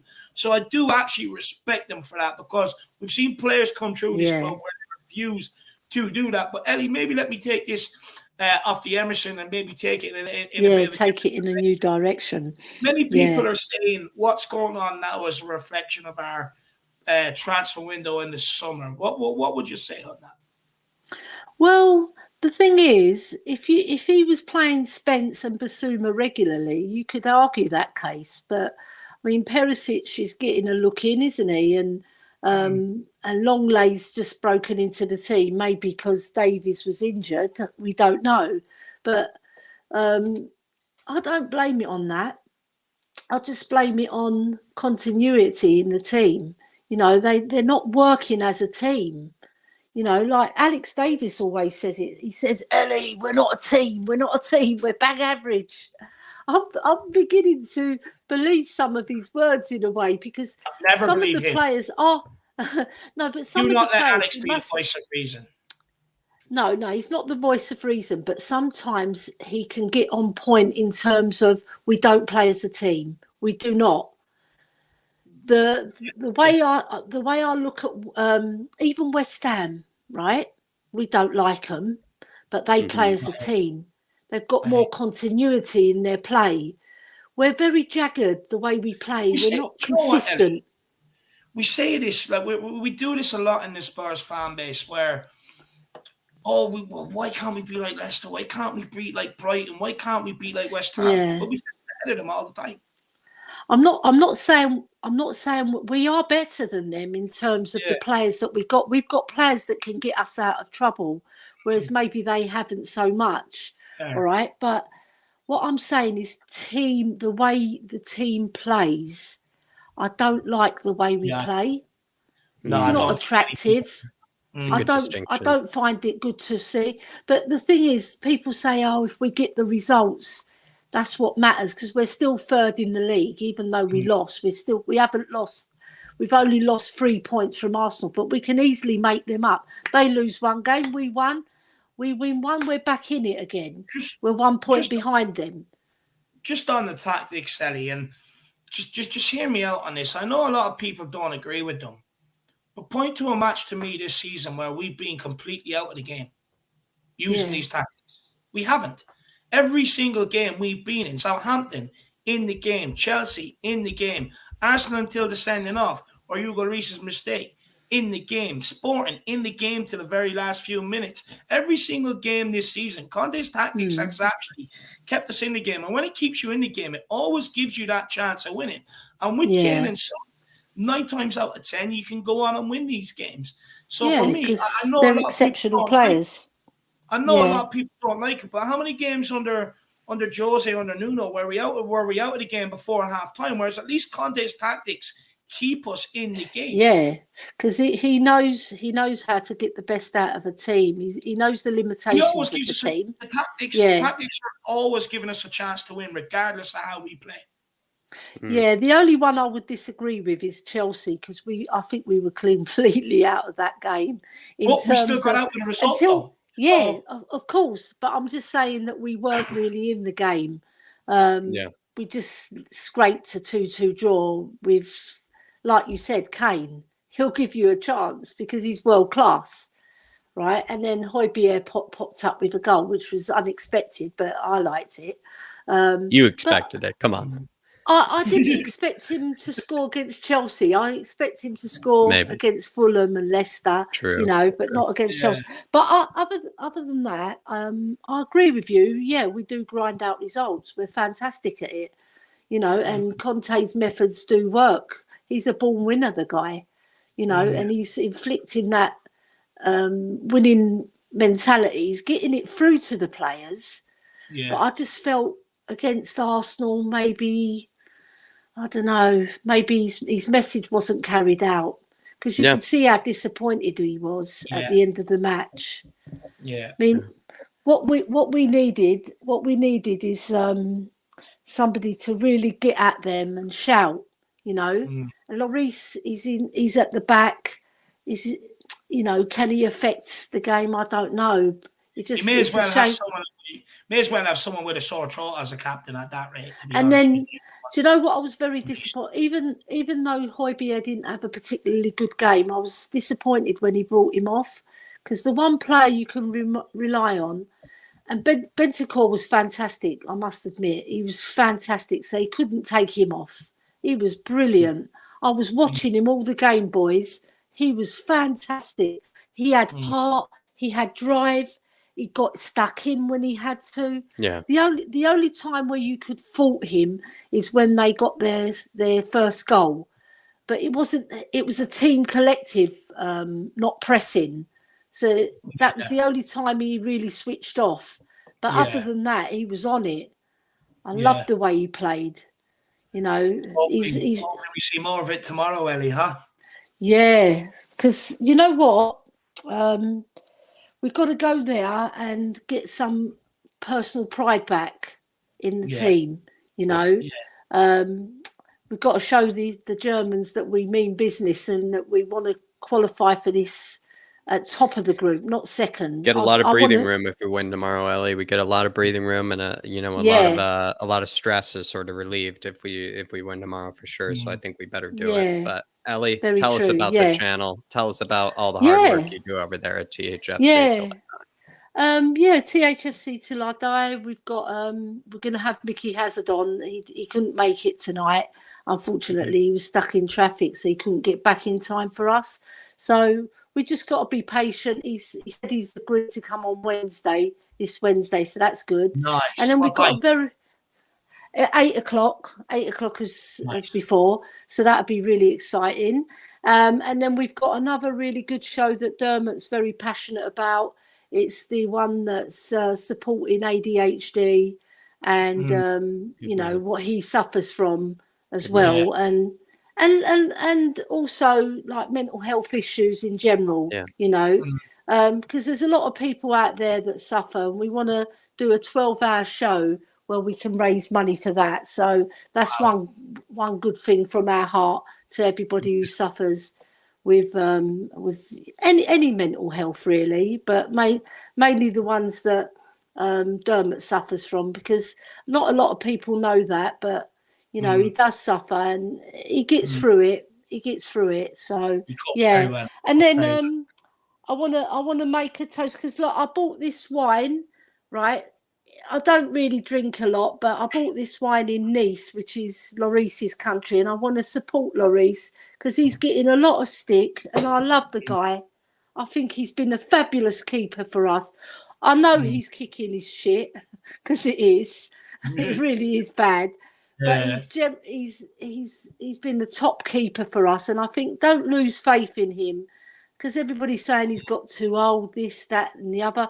But I love the boy. I love him. I think he's Spurs through and through. You saw that when he had a go at Sonny, when he wasn't tracking back. You saw it against Dynamo Zagreb, when he was so passionate about the way our club was getting going in terms of that Europa League campaign when we got knocked out. Yeah, so he's Spurs through and through, the man. You know, he bleeds Spurs. You can see that. So I want to support him, because I think he's had a bad rap. And I've been seeing it all over social media. It's a shame, because he's done some fabulous saves for us, especially against Fulham. I mean, those 2 saves against Fulham, not many keepers would have saved those. Fair point. He's never going to improve his kicking, is he, lads? He's never going to improve it. No, it's too late. It's too late. Football has it's changed. too late for him. You know? Yeah. But look at it. We've still get got over to THFC till I die. Yeah. We're here ready to take on more subscribers. We're doing our best to bring you the best shows ever. With a bit of inspiration from David and Jack. They always encourage us and help us along our way in terms of the social media as well. All right, lads? Appreciate that. Thank you very Great much. calling, Ali. Great calling. Thank you very much. You take care, and we'll see you. Take We'll care, see you Ali. at the West Ham Appreciate game then. Lovely. You definitely will. You definitely Appreciate will. you, Eddie, Queen for Ali. sure. Appreciate you. Go and you. enjoy your glass of Bye-bye, wine. boys. See you, Ellie. Love Bye-bye. you, Ali. Appreciate you. Bye-bye. Really enjoyed that call with Ellie, actually. I don't She know rocked it. Especially, it's harder to put go at the end of the shows anyway. It's a lot harder. You gotta, keep the attention, and as well, you gotta maybe sometimes, include things that are a bit different, maybe go down a different angle. Ellie did it very well, but she's a pro, Dave. We know she's over on THFC. No, I really enjoyed that. But look, let's keep Also, going. actually, Dave, just quickly, and not quickly, Truth Sets Free here, Dave, donated 5 memberships as well. Truth Sets Free did. Wow. Absolute legend, he did. Kev Williams was gifted one. Martin Walton was gifted one. Would love to speak to Martin. Niall Smith was gifted one. Rob Ragnarsson was gifted one. Would love to speak to Rob. Yeah. Always see him in here too. And then NWB was also gifted a membership by Truth Sets Free. Truth Sets Free, you absolute legend. Appreciate you, brother. And thank you as well to you and Rob Wallace, gifting so many people the memberships. I will say Mark New, definitely the best example of the guy that's taken advantage of it. Mark New certainly has. And we've really enjoyed having him, I think, on the fan shows. He's been an excellent addition. And that's what we're looking for, Dave, is, plenty of new voices, for these fan shows as well. And Rob Wallace, Truth Sets Free, appreciate you both helping, getting new voices on the fan shows. This Friday, I'll also be doing the same. We can't pick who they go to, so they'll just be going out random. So I'll match the boys' effort in Rob Wallace and Truth Sets You Free. So, guys, make sure you do use them and avail of the fan shows. They're every single Monday, every single Friday as well. So after the games and before the games on the weekend. And we just want to speak to you and get your opinion. So make sure you use them and get on and have a conversation. But look, Phil, I've spoken to this guy before. I've spoke to this guy before. I think I might have spoke to him when we were on TV. Let's get him on. Where have I spoken? How's it going, lads? Where have I spoken to you before? I have spoken to you before. It was on Sean's channel. That's it. Yeah, Spurs Talk Show. Yeah, that's it. That's the one. There you How's it go. going, lads? All right. Good, and you. Thank you for being so patient, my man. How you Nah, keeping? no worries. What's your thoughts? I mean, where do you want to take this? I'm sure you have a lot to say, buddy. Yeah, about the North London derby. It was a bit of a shit show. The second half, especially. First half, I thought we were in the game. That's At all we least needed for to do. about 25 minutes of that. Yeah, there's just some poor performances at the minute. Individual performances. Lloris. Yeah, so I mean, even Son and Kane at the minute aren't firing as much as I want them to be. But yeah, I spoke to you earlier on that. Yeah, sorry, Jack. Go on. No, Jack, go on. You go on. I spoke to Dave earlier, Phil. I spoke to Dave earlier that, you know, we used to rely on Kane, Son, Kulusevski. You know, they are kind of our where our strengths are, is in our forwards and our attackers. We rely on them to kind of bail us out of games or even just to win us games. I feel like they haven't been doing that as much of this season as of late. Whereas last season, they did bail us out of games and they did win us a lot of games, our forwards. Yeah, they have. Well, yeah. I mean, we do rely on them a lot of the time, and that's where the transfer window comes in. For playmaking midfielders and the centre back. We go on about it all the time. I mean, James Maddison. I think we should go for him in January. I think he'll make a hell of a lot of difference to us going forward this season. And yeah, I mean, Frankfurt is going to be a tough game. It's going to be a tough game, tough atmosphere as well. So yeah, it's not a Bournemouth, to bounce back, with. It's actually it's probably not the best game to go into at this moment in time, especially with that atmosphere they've got. And our European away record, if you don't want to think, I don't want to make it worse, for you, Phil. I know you're already probably a bit nervous as it is going into these games, but the European away record doesn't help either. I mean, I'm always optimistic about Spurs. I mean, we've been grinding out results, albeit not playing well, but we're still getting results. We've lost one in the league this season, so it's not all doom and gloom. But I'm optimistic that we'll get a draw out of this. I think I don't think we'll win the game the way we're playing at the minute, but I think a draw would be a good result. A huge bounce back, and we'd still be in the group as well. With a draw away. You mentioned a lot about the performances, Phil, my man. What needs to improve for you? What area sort of needs improvement where you'll see a real improved Tottenham if that area improves? I just think it's the formation. I mean, what you were saying before is with this formation, we're grinding out results and we're still in the game. But I think if we play the 3-5-2, I think we'll be a lot better going forward, especially with a three-man midfield with Basuma in the centre of that. I just think we're getting outrun in midfield, especially in the Arsenal game. Thomas Partey, he had all the time in the world to just dictate the game, all the time in the world. It's just like with the goal. I mean, top corner, there was no one within 5 yards of Partey. And it was like, if we'd had that three-man midfield in there, I mean, I know Basuma, there was an injury doubt with him, but I would have played Skip in there. I mean, he come on like the last 15, 20 minutes, was it? And, I think he could have put him in there. Do you know what I mean? Yeah. If anything, actually, we had maybe, if Basuma is out, we actually have a kind of a shortage of midfielders that game, and there's a shortage of attackers. He kind of just has to go for one or the other. He went with the extra attacker this time, Phil.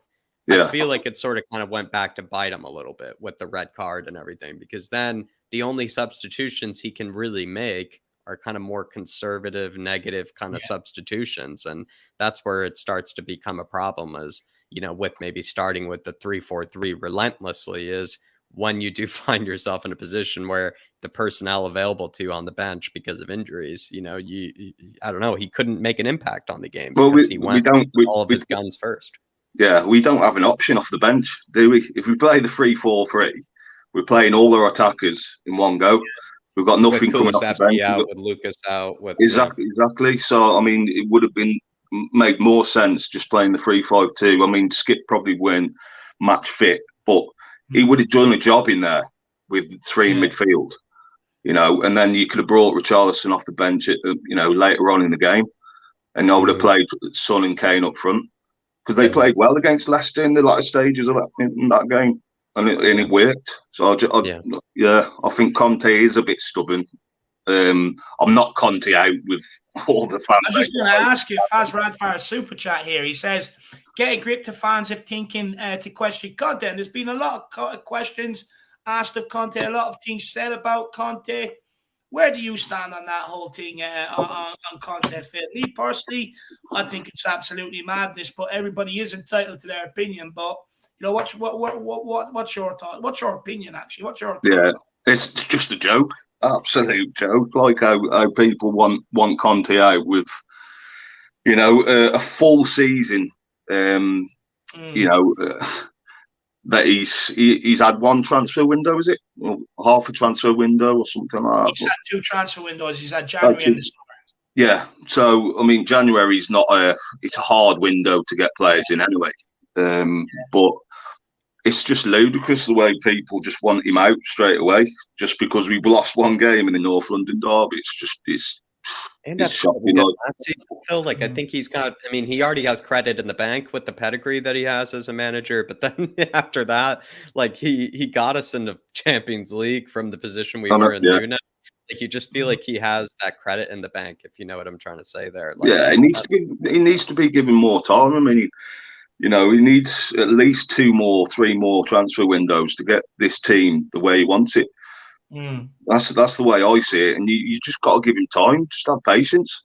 Exactly. Patience is the word, Phil. I said this to Dave today. I said to Dave, Conte has shown us patience and, sticking with us as well as with some of the words he's had around the transfer window. He hasn't had too many digs, you could say, at Levy or anything around the transfer window or anything, which is showing that he's showing us patience. He's showing Tottenham, the football club, patience, which means us as a fan base need to show him patience, because I think if he sees the way that the fans have been reacting to him, I would be upset if I were him, because he'd be like, wait a minute, I'm, doing my part and showing this club patience and trying to get it on the right track here. They need to show me patience as well. And I feel like it's not being reciprocated. Well, we've got to be careful as well, because if we keep doing this, Conte, you never know. He might look at the fan base and see what's going on. You just don't know, do you? It might push him out the door if we're being constantly doing this. Do you know what I mean? So let's just we've got a world-class manager in place. Let's just embrace it. Do you know what I mean? Exactly. Because Phil, do you know what? Like at some point, and you look at United, look at Arsenal before Arteta.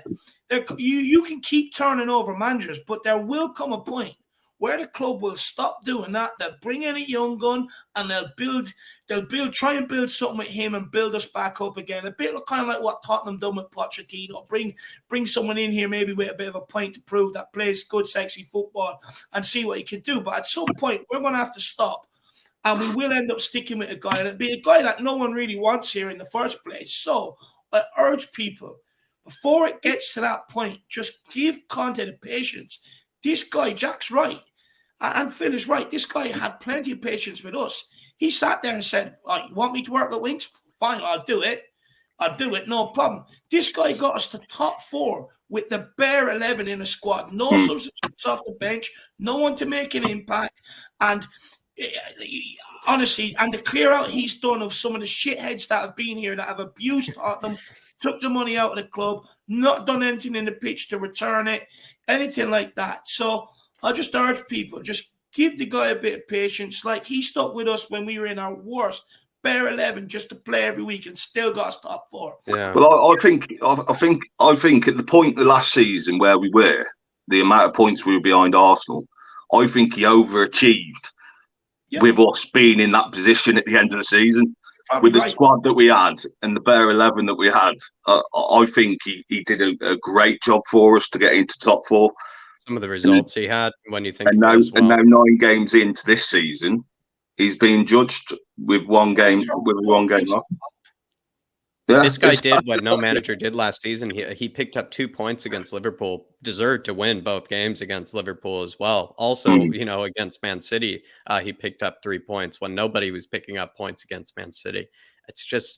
It is a bit of a short memory thing, I feel like, Phil. But on top of that, like I said with you, I just hope that the next game we just start, singing his name like we do in the beginning of games very loud, because if I were him, I'd be a bit let down, if anything, by, this kind of lack of faith and this kind of lack of, I don't know, love from the Spurs fans. Because if anything, what's probably kept him, loving this club and kept him, supported here is the fans. The fans have shown undoubtable faith in him and have shown him kind of, absolute, unwavering courage and faith in him. And now to see it sort of kind of, I don't know, just go away after a defeat like this, seems kind of, I don't know, it's wrong.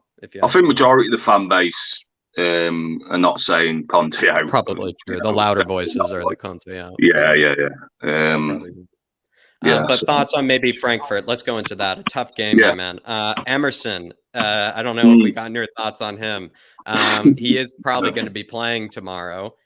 Do we have to talk about Emerson? Oh, God. You don't have to, but yeah, sorry. You take whatever you want. Your time.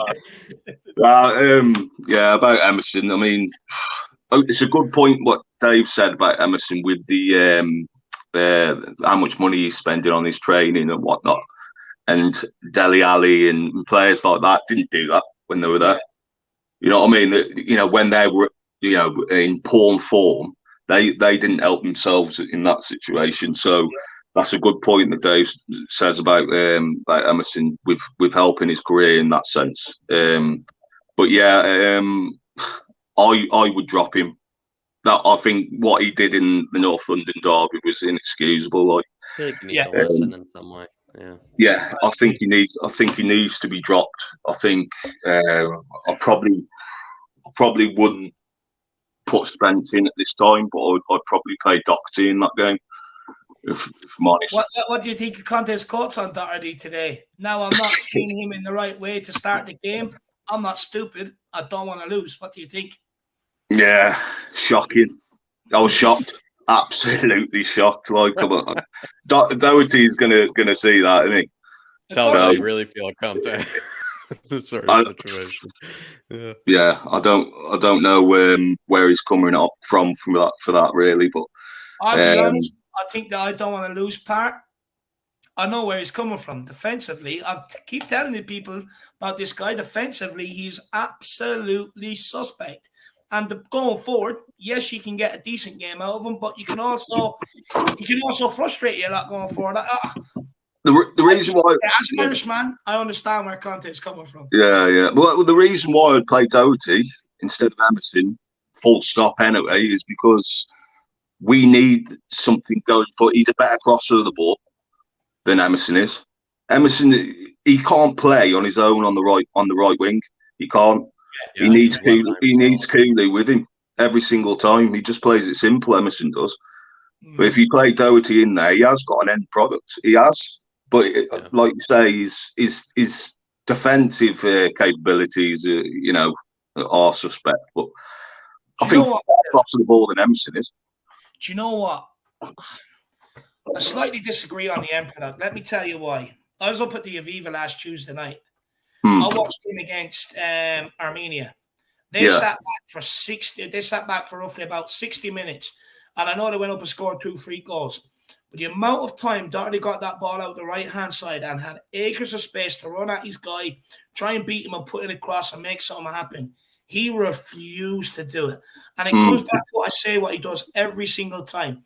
We think Doherty's going to get on the ball, skin people, put the ball in the box. It's not the way he plays. No. I watch this guy all the time. He passes back inside. He comes back inside with the ball. He likes a 1-2 every single time. The guy is... maybe he's a bit more assured sometimes on the ball. I wouldn't say he's better going forward, though, because he does the same move all the time. Well, he did it at Wolves, didn't he?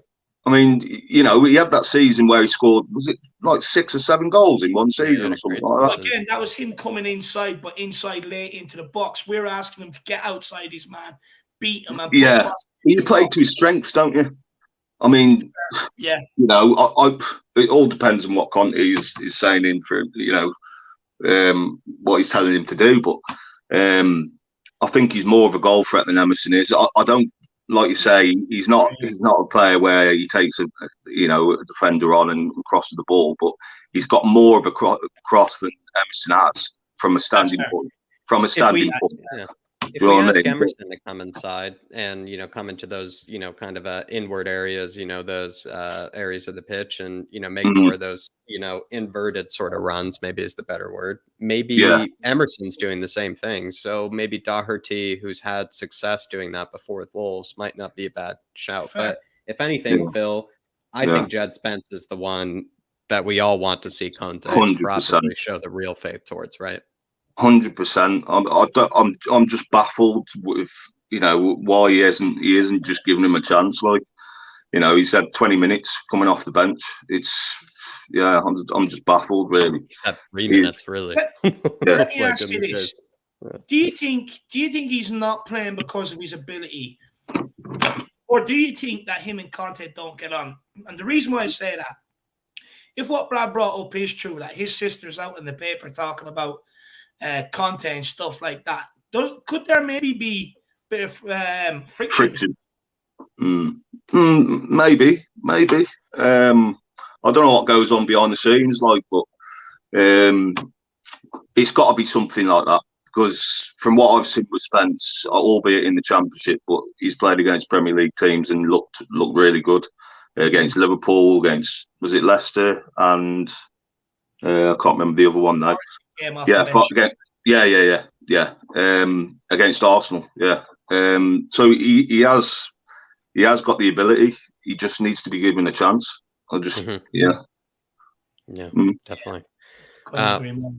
Well, Phil, I know you love a good script, as you sometimes like to put it in the comments during watch along. Can you give us, your final comment, your final question here? Can you give us a good script maybe for tomorrow for Eintracht Frankfurt? Win or lose, give me a good script.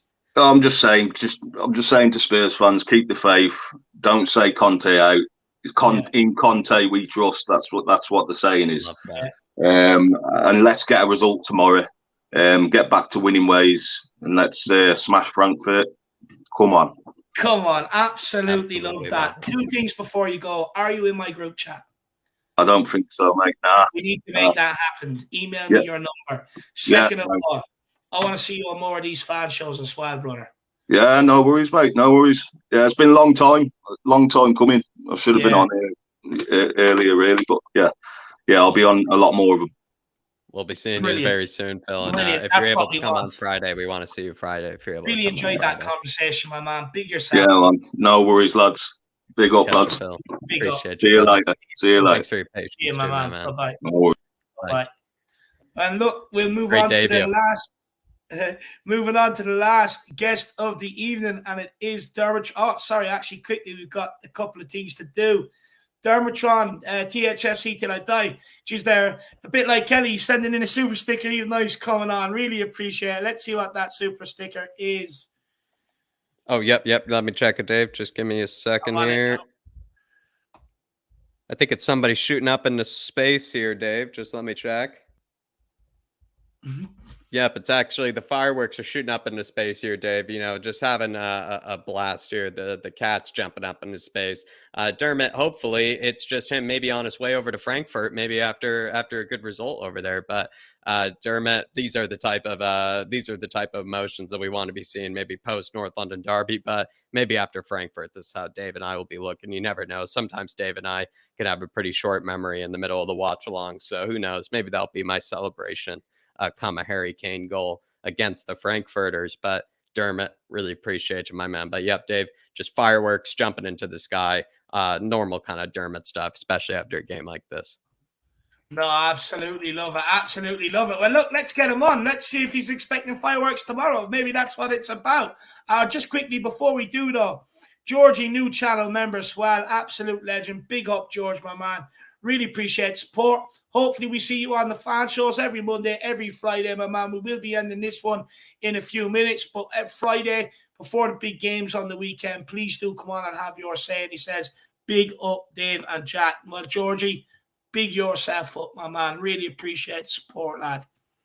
Big up, George. And by the looks, and he also said big up Dave and Jack with a super chat. And also by the looks of it, George, if I can't tell, looks like a Hertha Berlin player that you have even in your kind of YouTube icon there. So who knows? Maybe he's a fan of Hertha Berlin and Spurs like myself. Big up, Georgie. But really appreciate you, my man. But Dermot, let's see what Dermatron has to say here, Davo. Let's get him on. Dermatron. Oh, Dermatron, how are you? Not too bad. How are we, guys? Look. Oh, all good. All good. Look, can I just say all this nonsense about Conte out? Have they smoked too much weed, or have they taken something they shouldn't have? Because it's the biggest loads of nonsense I've heard in a long, long time. We have the best manager we've had since Keith Birkinshaw, to be fair, or even Bill Nick before that. And for fans to say we have to be patient, I want him out. He's only been in the job 5 minutes. What did they expect us to be leading at 16 points ahead in the championship already? It's going to take him time to rebuild the house. As you said to me, Dave, many of occasion that Steve Hitchin messed up. Yep. Come I stand by what I say. It is, though. It's conversations we've had, and it's true, though. I mean, for people that say we had one bad result, yes, it was bad. Yes, the second half was awful. Yes, they made mistakes. Yes, Hugo has to go. There has to be a replacement made for him now. If not for this season, then definitely for next season. We have to start looking ahead. We have to start using the transfer market properly and leave it to Conte and Paratici.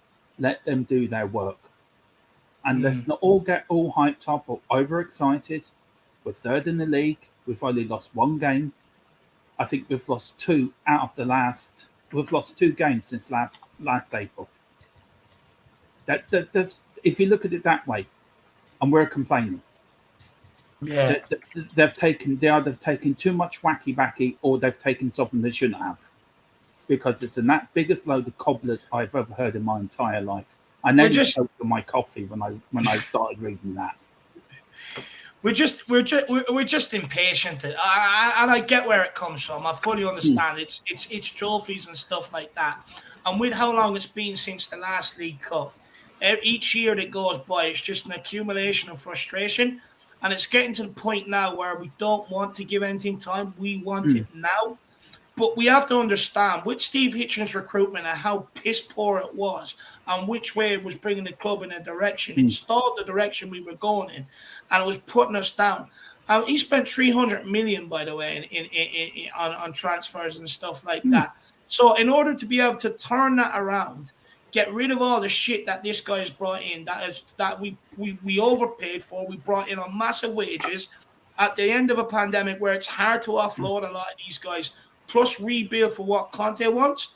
I actually give Conte and Paratici credit for doing it so quickly, to be honest with you. But like I said, I understand where the frustration is coming. But like I was saying to Phil beforehand, where does it stop? Because I know we're fed up of seeing projects that's going to take time, etc., etc., etc. But we got people were pissed off with Poch at the end. People wanted Josie out. Now we're doing the same with Conte. What do we want to do? End up like Man United or our Arsenal stuck with Arteta or Ten Hag, 2 managers that, we're being brutally honest, are not really good enough to be at respective clubs for the history and for the name that they carry. Is that what we want? I don't want that. You don't want that. But there's fans out there want that for their own agenda. And that's what it is at the end of the day. It's for their own agenda, for whatever agenda it is. Conte is the best thing that's happened to us. I wouldn't say it's an agenda, Dermot. It's their opinion, which is fair. Yeah, but I know everyone's entitled to their opinion. But look, Conte's the best thing to happen to this club in a long time. We're lucky to get Conte. Okay, I take back when I said agenda. Probably opinion is probably a better word for it. So I will take back what I just said. But it doesn't get from my point. Is Conte's the best thing to happen to us? And why should we let one defeat? Yes, it hurts. Yes, we shouldn't lose at Arsenal. Yes, it's going to hurt like hell. But we shouldn't let it define our season. We shouldn't let it define what we do at Frankfurt tomorrow night. or what we do away at Brighton next Saturday. Yeah. We've got to get behind. Yes, we're going to be angry. We're going to be mad at the players. We're going to be mad at the manager. Fine. That's everyone's like, every fan in the world's like that. But when you think about it, the cold light today, we just weren't good enough in the second half. We went to sleep. It's simple as that. Kane looks dead tired. I mean, Kane and Son look tired. International. I really think so, though. Look, let's be honest. We're fucking 8 games into a season. Yeah. Are they really tired? Do they look tired? I just think it's just not working for them right now. Look, we say that about Harry Kane, but he's already got fucking, what is it, 5, 6, 7 goals already? You know what I mean? Yeah. Sonny is just off the back of scoring a hat-trick. I mean, is it an over-exaggeration? And he was firing an international break. He was firing all over international break, too. You said it earlier, or somebody said earlier about losing interest. I mean, what would you put it down to? I mean, it's a change in tactics. It's a change in the way we go forward. People have to understand. Last season, well, not me, a lot of people screamed at Conte. Everyone knows we want to hit Harry Kane and that he's going to be our creative type. We need to come up with a different plan. So he's come up with a different plan. Okay, Harry Kane, you be the furthest one forward, and we'll get Richarlison and Son to start doing the link-up play. And we know this because last season, Son done all the running in behind when Kane was picking up the ball along with Kulu. And this season, they're not running in behind as much because they're expected to do the creativity. So we can't really, criticize the players or criticize Conte when we asked for this. We asked for him to come up with another plan. We did ask for it. It takes time. We have to remember, getting Kane to drop in and do that creativity, that took time for him to get going and for us to see the best when he started doing it. And so it's going to take time asking Son and Richarlison or Kulu to be the creative ones and keep Kane up top. It does take time for new players to blend into a squad. That's a given. It's going to take time for Richie to blend in with Kane and Son. We do miss Kulu because Kulu is that link. They do work, Kulu, Son and Kane. I would like to see a 3-5-2 with Sonny behind the front two. Let them have that free role. That they're all interchange with one another. With him and Kane interchange. And I think you'll see the best of Son and Kane then, because I think the way Conte has it set up now, it isn't with Son, it isn't suiting him for whatever reason. Last season it was different. I think the position he's put him in, or whatever he's got him doing, isn't suiting his game. You watched it the second half. We went to a 3-5-2. What happened? Son gets a hat trick because he's in that freer role. He can go where he wants, sort of thing. And Kane can drop back, and he knows where Son is. So if we play 3-5-2, play Kulu behind the front two, and interchange it like they do. Give Sonny that free run, let him go, get Con drop back, let Kulu, interchange between Kulu and Harry. See if that works, because something has to change for us to click into gear, and we will click into gear. And once we click into gear, we're going to be a force to be reckoned with.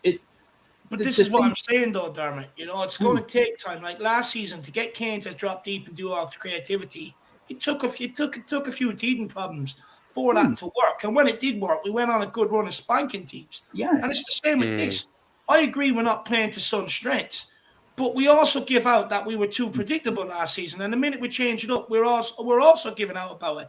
And at the end of the day, if Kane can change his game, which he was under Pochettino, running in behind and putting the ball in the back of net to end up being one of the best creative players there is in modern football, well, then Son also needs to adapt to his game. He has to learn to hold up the ball. And it's simple things that Son can do. Instead of standing there side on trying to win the ball, simple things you're taught when you're 5. Stand in front of your guy, make your body big, hold him off, take the ball in, and get a bit of composure and pick your pass and take it from there. And he's not doing it. That's on him to improve. These players have to do what the manager is asking them to do, and it's that simple. We know what player power has done at this club. I don't want to do this. I don't want to do that. Look where it got us. Look what fate the managers ended up suffering. These players have to do what this guy wants them to do. It's that simple. We've had player power before, and as you say, it's got us nowhere. Conte is the man. If you've seen what he's done to the 5 players that have gone out, you don't fit in with his plans, you're out the door. You're doing it on your own. And we've got to give this man time. We have to give him time. I think it's ridiculous, this Conte out business. I really do. And it really pissed me off. It pissed me off more than the result. And the result pissed me off. But hearing all this Conte out crap, it really pissed me off, because we should not, a man's not even been in the job, what, just over a year? And we're already saying we want him out. Well, if you want him out, who do you want to come in then? We'll have Fonseca. I'm sure Gattuso will be back on the list. You know, it's... Did we really want to go back to that time under Nuno, when we're all scratching our heads and thinking, what the hell have we done? Dermot, do we really want to go back there? I warn people under Jose. Okay, you say this about Jose. What's going to happen when he leaves? Oh, we can go and get this guy. We can go and get that guy. No, we can't. No, it won't happen. What manager's going to walk in here on after Poch and Jose Mourinho, straight off the back of them two? What manager's going to come in here knowing that it's the same players that cost him his job? And we ended up with Nuno. But then they're also the same little crybaby winch fuckers that were also crying about Nuno. And it's like, but you wished for Nuno because you wanted Jose out the door. So you got what you asked for. And I'm warning people this time, do not put us in that position again. Be very careful what you wish for, because you're only going to cry when the next guy comes in the door saying he's not good enough to be here, this, that, and the other. So be careful. It's like going into like Harrods, say, or a big shop in New York, Jack, right, where it's the most expensive shop, right? You go in there and you buy the cheapest thing, and it doesn't work, and you're thinking, well, why doesn't it work? Because I didn't spend the money on the proper thing I needed. You know, it's as stupid as that. You know, what do we want? Do we want to win trophies? Yes. Do we want to do it with Conte? Yes. Do some of these fans just would like to see us in misery? Probably. If Conte doesn't do it with his record, what manager's going to come in and do it? Because we ain't getting Pepper fucking Guardiola in here. So. No. I'm telling you one thing. I agree with Phil. What Phil said the last time, what a brilliant that was. I really enjoyed listening to him, really did. He was right. Conte will get pissed off for this, and he will just say, do you know what? Fuck this, I'm leaving. I don't need this stress. Fair. Well, look, Dermo, we've got one more guy to squeeze in before we end off. It's half 12. Thanks for letting me on. And I'm up early. We've 8 hours worth of streaming to do tomorrow with the pre-match build-up, pump-up, and the watch along. So tell people what's coming up on your channel before we let you go, brother. Yeah, we'll edit on theirishyid to die on Wednesday. We've got the Mickey Hazard show. Sadly, couldn't make it tonight, but you know these things happen. So we've got his show on Wednesday. We've got the build-up. I think we're going to do post-match the Frankfurt game on Thursday or Friday. Then we're into the Brighton game Saturday. And then me and Nelly are putting together a charity stream for autism ADHD to help the young children and the adults and families that are struggling, especially around this time. There's no services for children to go to help to give the parents a break, or there's nothing there to help the parents with the children when they're at home. And I just feel, I know what it's like over here, Dave, where there's not a lot of services around for young children.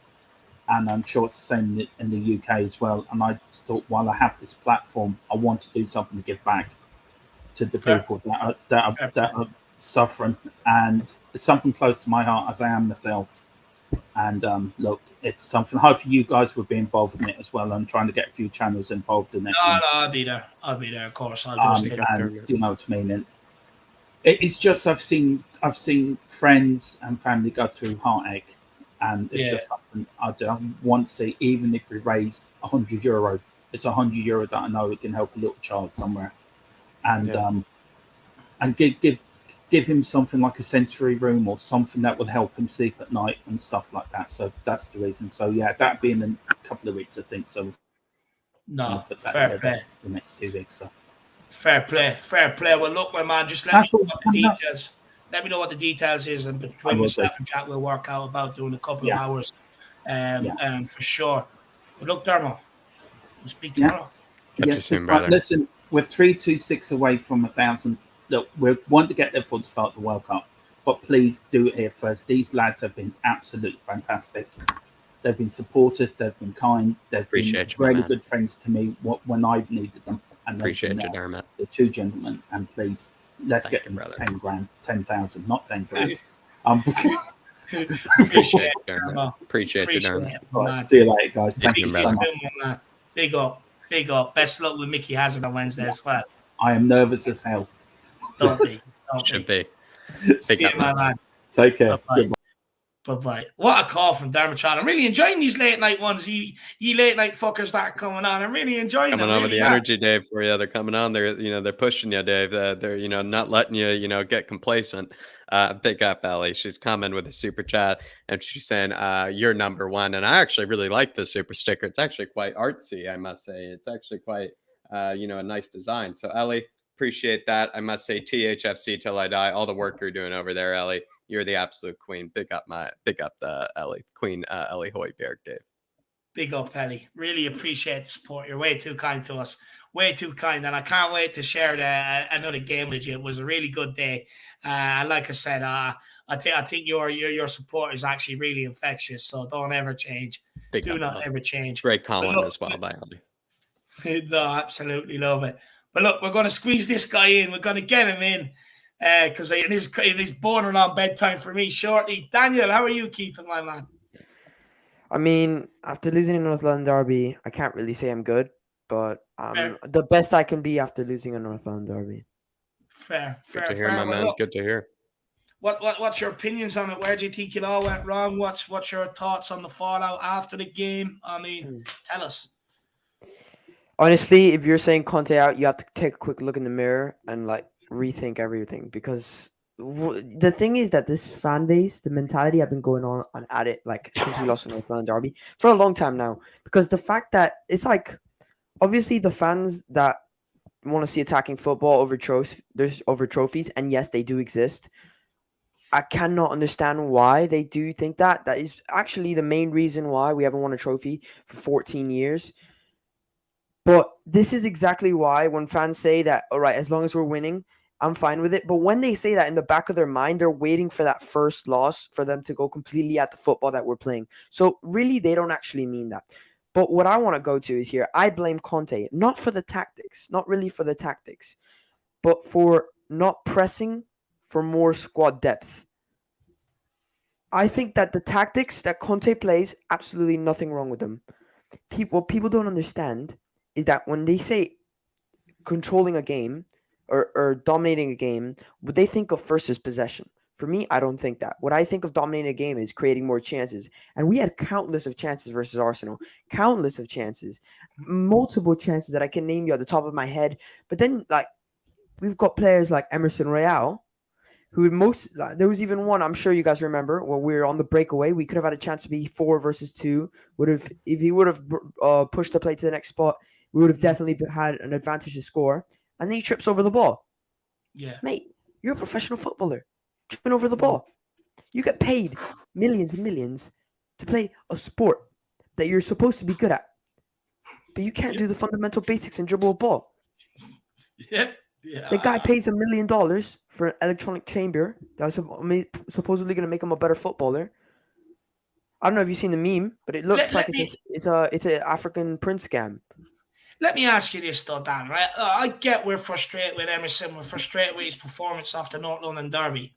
It wasn't so long ago we were calling for the likes of Ali Endon, Bele Lo Celso, and people like that to invest in their own career and sort it is whatever it is going on behind the scenes. Should we be really using that as a stick to bash the guy with? Because he is showing he cares, and he is showing that he knows there's flaws and he wants to improve. I mean, yeah, you've got to give him fair play there. When I say it, it's mainly as a joke. Because when I saw I'm not even saying it you. I've seen this a lot where it's like, oh, and he's spending this and he's putting in these performances. Yeah, I mean, fair play. At least he's not sitting in his car on Instagram Live for 5 hours just staring at a screen. True. Yeah, and that's my point. At least he's showing he cares, I get maybe the quality isn't there, but he's shown he cares where others have not in the past. Yeah, but I give him the props because he's noticed that he's not doing great. But I don't know. I just think that when you've got a player like that, to be completely honest with you, I don't blame Emerson. What I blame is our recruitment for signing him. That's who I blame. If you get a random bloke off the street to run a business and he doesn't do it well, are you going to blame him? No, you're going to blame the bloke that put him in that position. Yeah. Yeah. Spot on. And look, I actually find it hard to disagree with a lot of what you said since you've come on, to be fair. But look, Daniel, tomorrow, not going to be easy. What's your thoughts? Yeah, I think that definitely this group that Spurs fans were saying was so easy. I was telling everyone, calm down, lads. This is the UEFA Champions League. It's not easy. It's already shown versus Sporting, but I think that we are the favorites going into this game. We should take them down. Their form in the Champions League this season has been poor. When I say poor, it's been poor. It's really shown the miss of Kostic. I think that we should be beating them. If we don't beat them, there's no excuse. Yeah. I agree. It's similar to a group under Poch. I think we had CSKA, Moscow. I think we had Leverkusen. And there was another team in there where it was similar, where, you look at it, and I get, look, people say it's not easy, but when you look at it, and even on paper, they're teams you should be beating. You should be getting out of this group. I would argue that it's more of a travesty if we don't get out of the group, rather than it's bigger than what if we did get out of the group. If you know what I mean, the story would be bigger if we didn't get out of the group than it would if we qualified. So when I weigh it up like that, for me, it tells me we should be getting out of this group regardless. Yeah, but the mentality that we've been placed on this team now, it's sort of like we don't put the quality. We look at it and we're like, oh, this group, well, I don't know. No, we're better than them. Bottom line. Yeah. That's why I look at the league when people say at games and then they're like, oh, well, this team, obviously we're not going to win every game. No, but we're better than that team, so we should be disappointed at that performance. So we should look at this group, and every single team in this group we're better than. So bottom line, we should be top of this group. If we're not top of this group, I'd be really, really disappointed. If we're second, I'd still be disappointed. I don't care that we make it out of this group. We need to be first because that's a big club mentality, and that's what we should be aiming for. So I don't think there's any excuse if we don't top this group. And I agree with you. And the reason why I think the way I do on this, Daniel, Marseille haven't made like a quarter or semi-finals of fucking Champions League since like early 2000s. They haven't even been a good team since then. You look at Sporting. They used to be, it wasn't so long ago, they were Man United's feeder club where United could send players over on loan and stuff like that, they're not great. They haven't bet an English team in the Champions League ever until they played us, And then you look at Frankfurt, Europa League winners, fine. But we're just better than them. We're better than them. We should be top in this group. I agree with you. 100%. 100%. And we sometimes riled up. I agree with you. yeah, 100%. Sometimes we just need to look at it as like an outsider. Let's say we've never watched Tottenham, and then you look at the team, we look at what we've accomplished, we look at the budget that we have in this team, and then you look at the other team. Just look at it as an outsider that someone that's never watched football before, and you're just looking into the teams, and you see all that stuff, the budget in this team, the net worth, not the net worth, but like what every player's worth, what they've accomplished, and then you look at that and like, Tottenham lost to Sporting. Like we can't keep looking at it. Like we have too many underdog stories when we play our seasons, and I get sick of it every time because like we're starting to get used to it. Like, oh, we're playing Burnley. I don't know. Tottenham are capable of losing. Mate, what? We're a better squad than them. Why are we saying? Why are we having the mentality? Like the whole Spursy thing is, I get so pissed off with that thing. We all do. Yeah, we all do. I couldn't agree more. I couldn't agree more with you, Dan. I think brilliant phone call or brilliant call in, not phone call, brilliant call in, my man. Do you want to plug your channel before we let you go, my man? Yeah, big up, David. What's coming up? Yeah, I'm gonna be doing. I don't know if I could be able. I'm not gonna be able to do a Frankfurt game. I'm definitely gonna be watching. I'm definitely gonna be a post match. But in a few hours, I'm doing the Monday podcast, which I do every Monday. And I'm probably going to be doing content for the Brighton game, which, hallelujah, we won't be seeing Emerson Royale touch a football. There's plenty celebrating the upcoming weekend, I would say, with Emerson being out for it.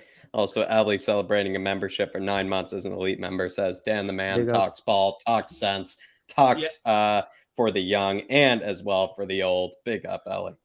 I want to add to that. I actually think you talk way beyond your years, Dan. You actually speak better than I do, and I'm a 30-year-old man, so credit to you, brother. I don't know. I think that No, you you probably do. speak better. I've got a long way to go to reach there, David. No, you do, my man. You should be proud of yourself, and your parents should be proud. But everybody, get over, check out Dan's channel, smash that subscribe button, and help him out. He's had a lot of good things to say, so get over there and check it out. Yeah, we just hit 600 the other day. Subscribers. Come on. Big up. Come big on. up. Keep pushing, Let's my get man. into 610 today. Slow progress. Let's get into 610. Everybody, get over. I've hit 610. I'm currently on 618. 618. Let's get to 630. Let's set a target at 630. People, get over there. Smash the subscribe button. Very, very sensible kid. Dan, thank you for coming on, my man. And if you're busy next week and it's late again, feel free to get in here, my man. All right. Big up, big up. Come on, you Spurs, and get Harry Kane off free kicks. Come on, yeah, I agree with that. It's the only thing I let people say about Harry Kane. But big up, Dan. And then Ellie here with another super sticker, and this one it's kind of thrown back to the video game days when it's a bit more pixelated. It says critical hit, and it's potentially when Højbjerg hits in a screamer against the likes of Eintracht tomorrow. Ellie, it's going to be a critical hit from distance, 30 yards. It'll put in some damage onto the likes of the Eintracht faithful. Big up, Ellie. Appreciate it. Oh, I love Ellie. She really very does artsy again. Very artsy. She really does know how to make me laugh. Big yourself up, Ellie. Ellie, hopefully you're enjoying that bottle of wine, my dear. Really appreciate the support as well. And I want to say to everybody, I really appreciate everybody that comes on these fan shows and makes them what they are. I want to say a massive thank you and appreciation to all the people that, even though if they don't come on, they still engage with us in the chat, still sit here, watch, listen, and a lot of them here for the whole show. So big yourselves up, guys, as well. And last but not least, a massive thank you to everybody who helped support this channel. We've had Rob Wallace, Truth Sets You Free, helping other, dishing out memberships to get others on. Ellie, Faz Radfar, Dermatron, Elias, and I think that's it as well, helping with the super chats and that as well today. So really appreciate you guys. Really appreciate the support you continue to give us. And look, in return, we're going to keep working hard and giving you more voices as we go along. So, guys, we will see you back here tomorrow for the pre-match build-up. That'll be starting around 3:30, 4 p.m. So make sure you come back. I'll be back on hosting duties. Jack will be back on guest duties. And we'll also have 2 other people joining us. So make sure you join us for the build-up to that game. Plenty of things to talk about, plenty of topics to talk about as well. And then we'll also be doing the watch along for tomorrow night's game. So make sure you come in and you join in with us as well and have the crack. Hopefully it'll be a good day for us Spurs fans. Also, guys, get over, check out flatcapeurotalk, smash that subscribe button. Transfer window not too long around the corner again. So you know you're going to need the flatcapeurotalk, guys. So get over there and check it out. And last but not least, I know I said it yesterday, but again, honestly, a massive thank you to this guy beside me for everything he does, and even keeping up with the content while I'm away in London. And look, you know, I try to do the same when Jack's away, so a massive thank you to him as well. But guys, I'm off to bed. I'll be up nice and early tomorrow, freshly faced for tomorrow's game. Hopefully I'll see you all then. Come on, you Spurs. Come on, you Spurs. And even if you don't want to hear it and you want them out, in Conte, I trust. Bring the buns, ketchup, and mustard for tomorrow, everybody. We got some Frankfurters to eat. Big up, everybody. It's hot dog season. Let's go. Big up.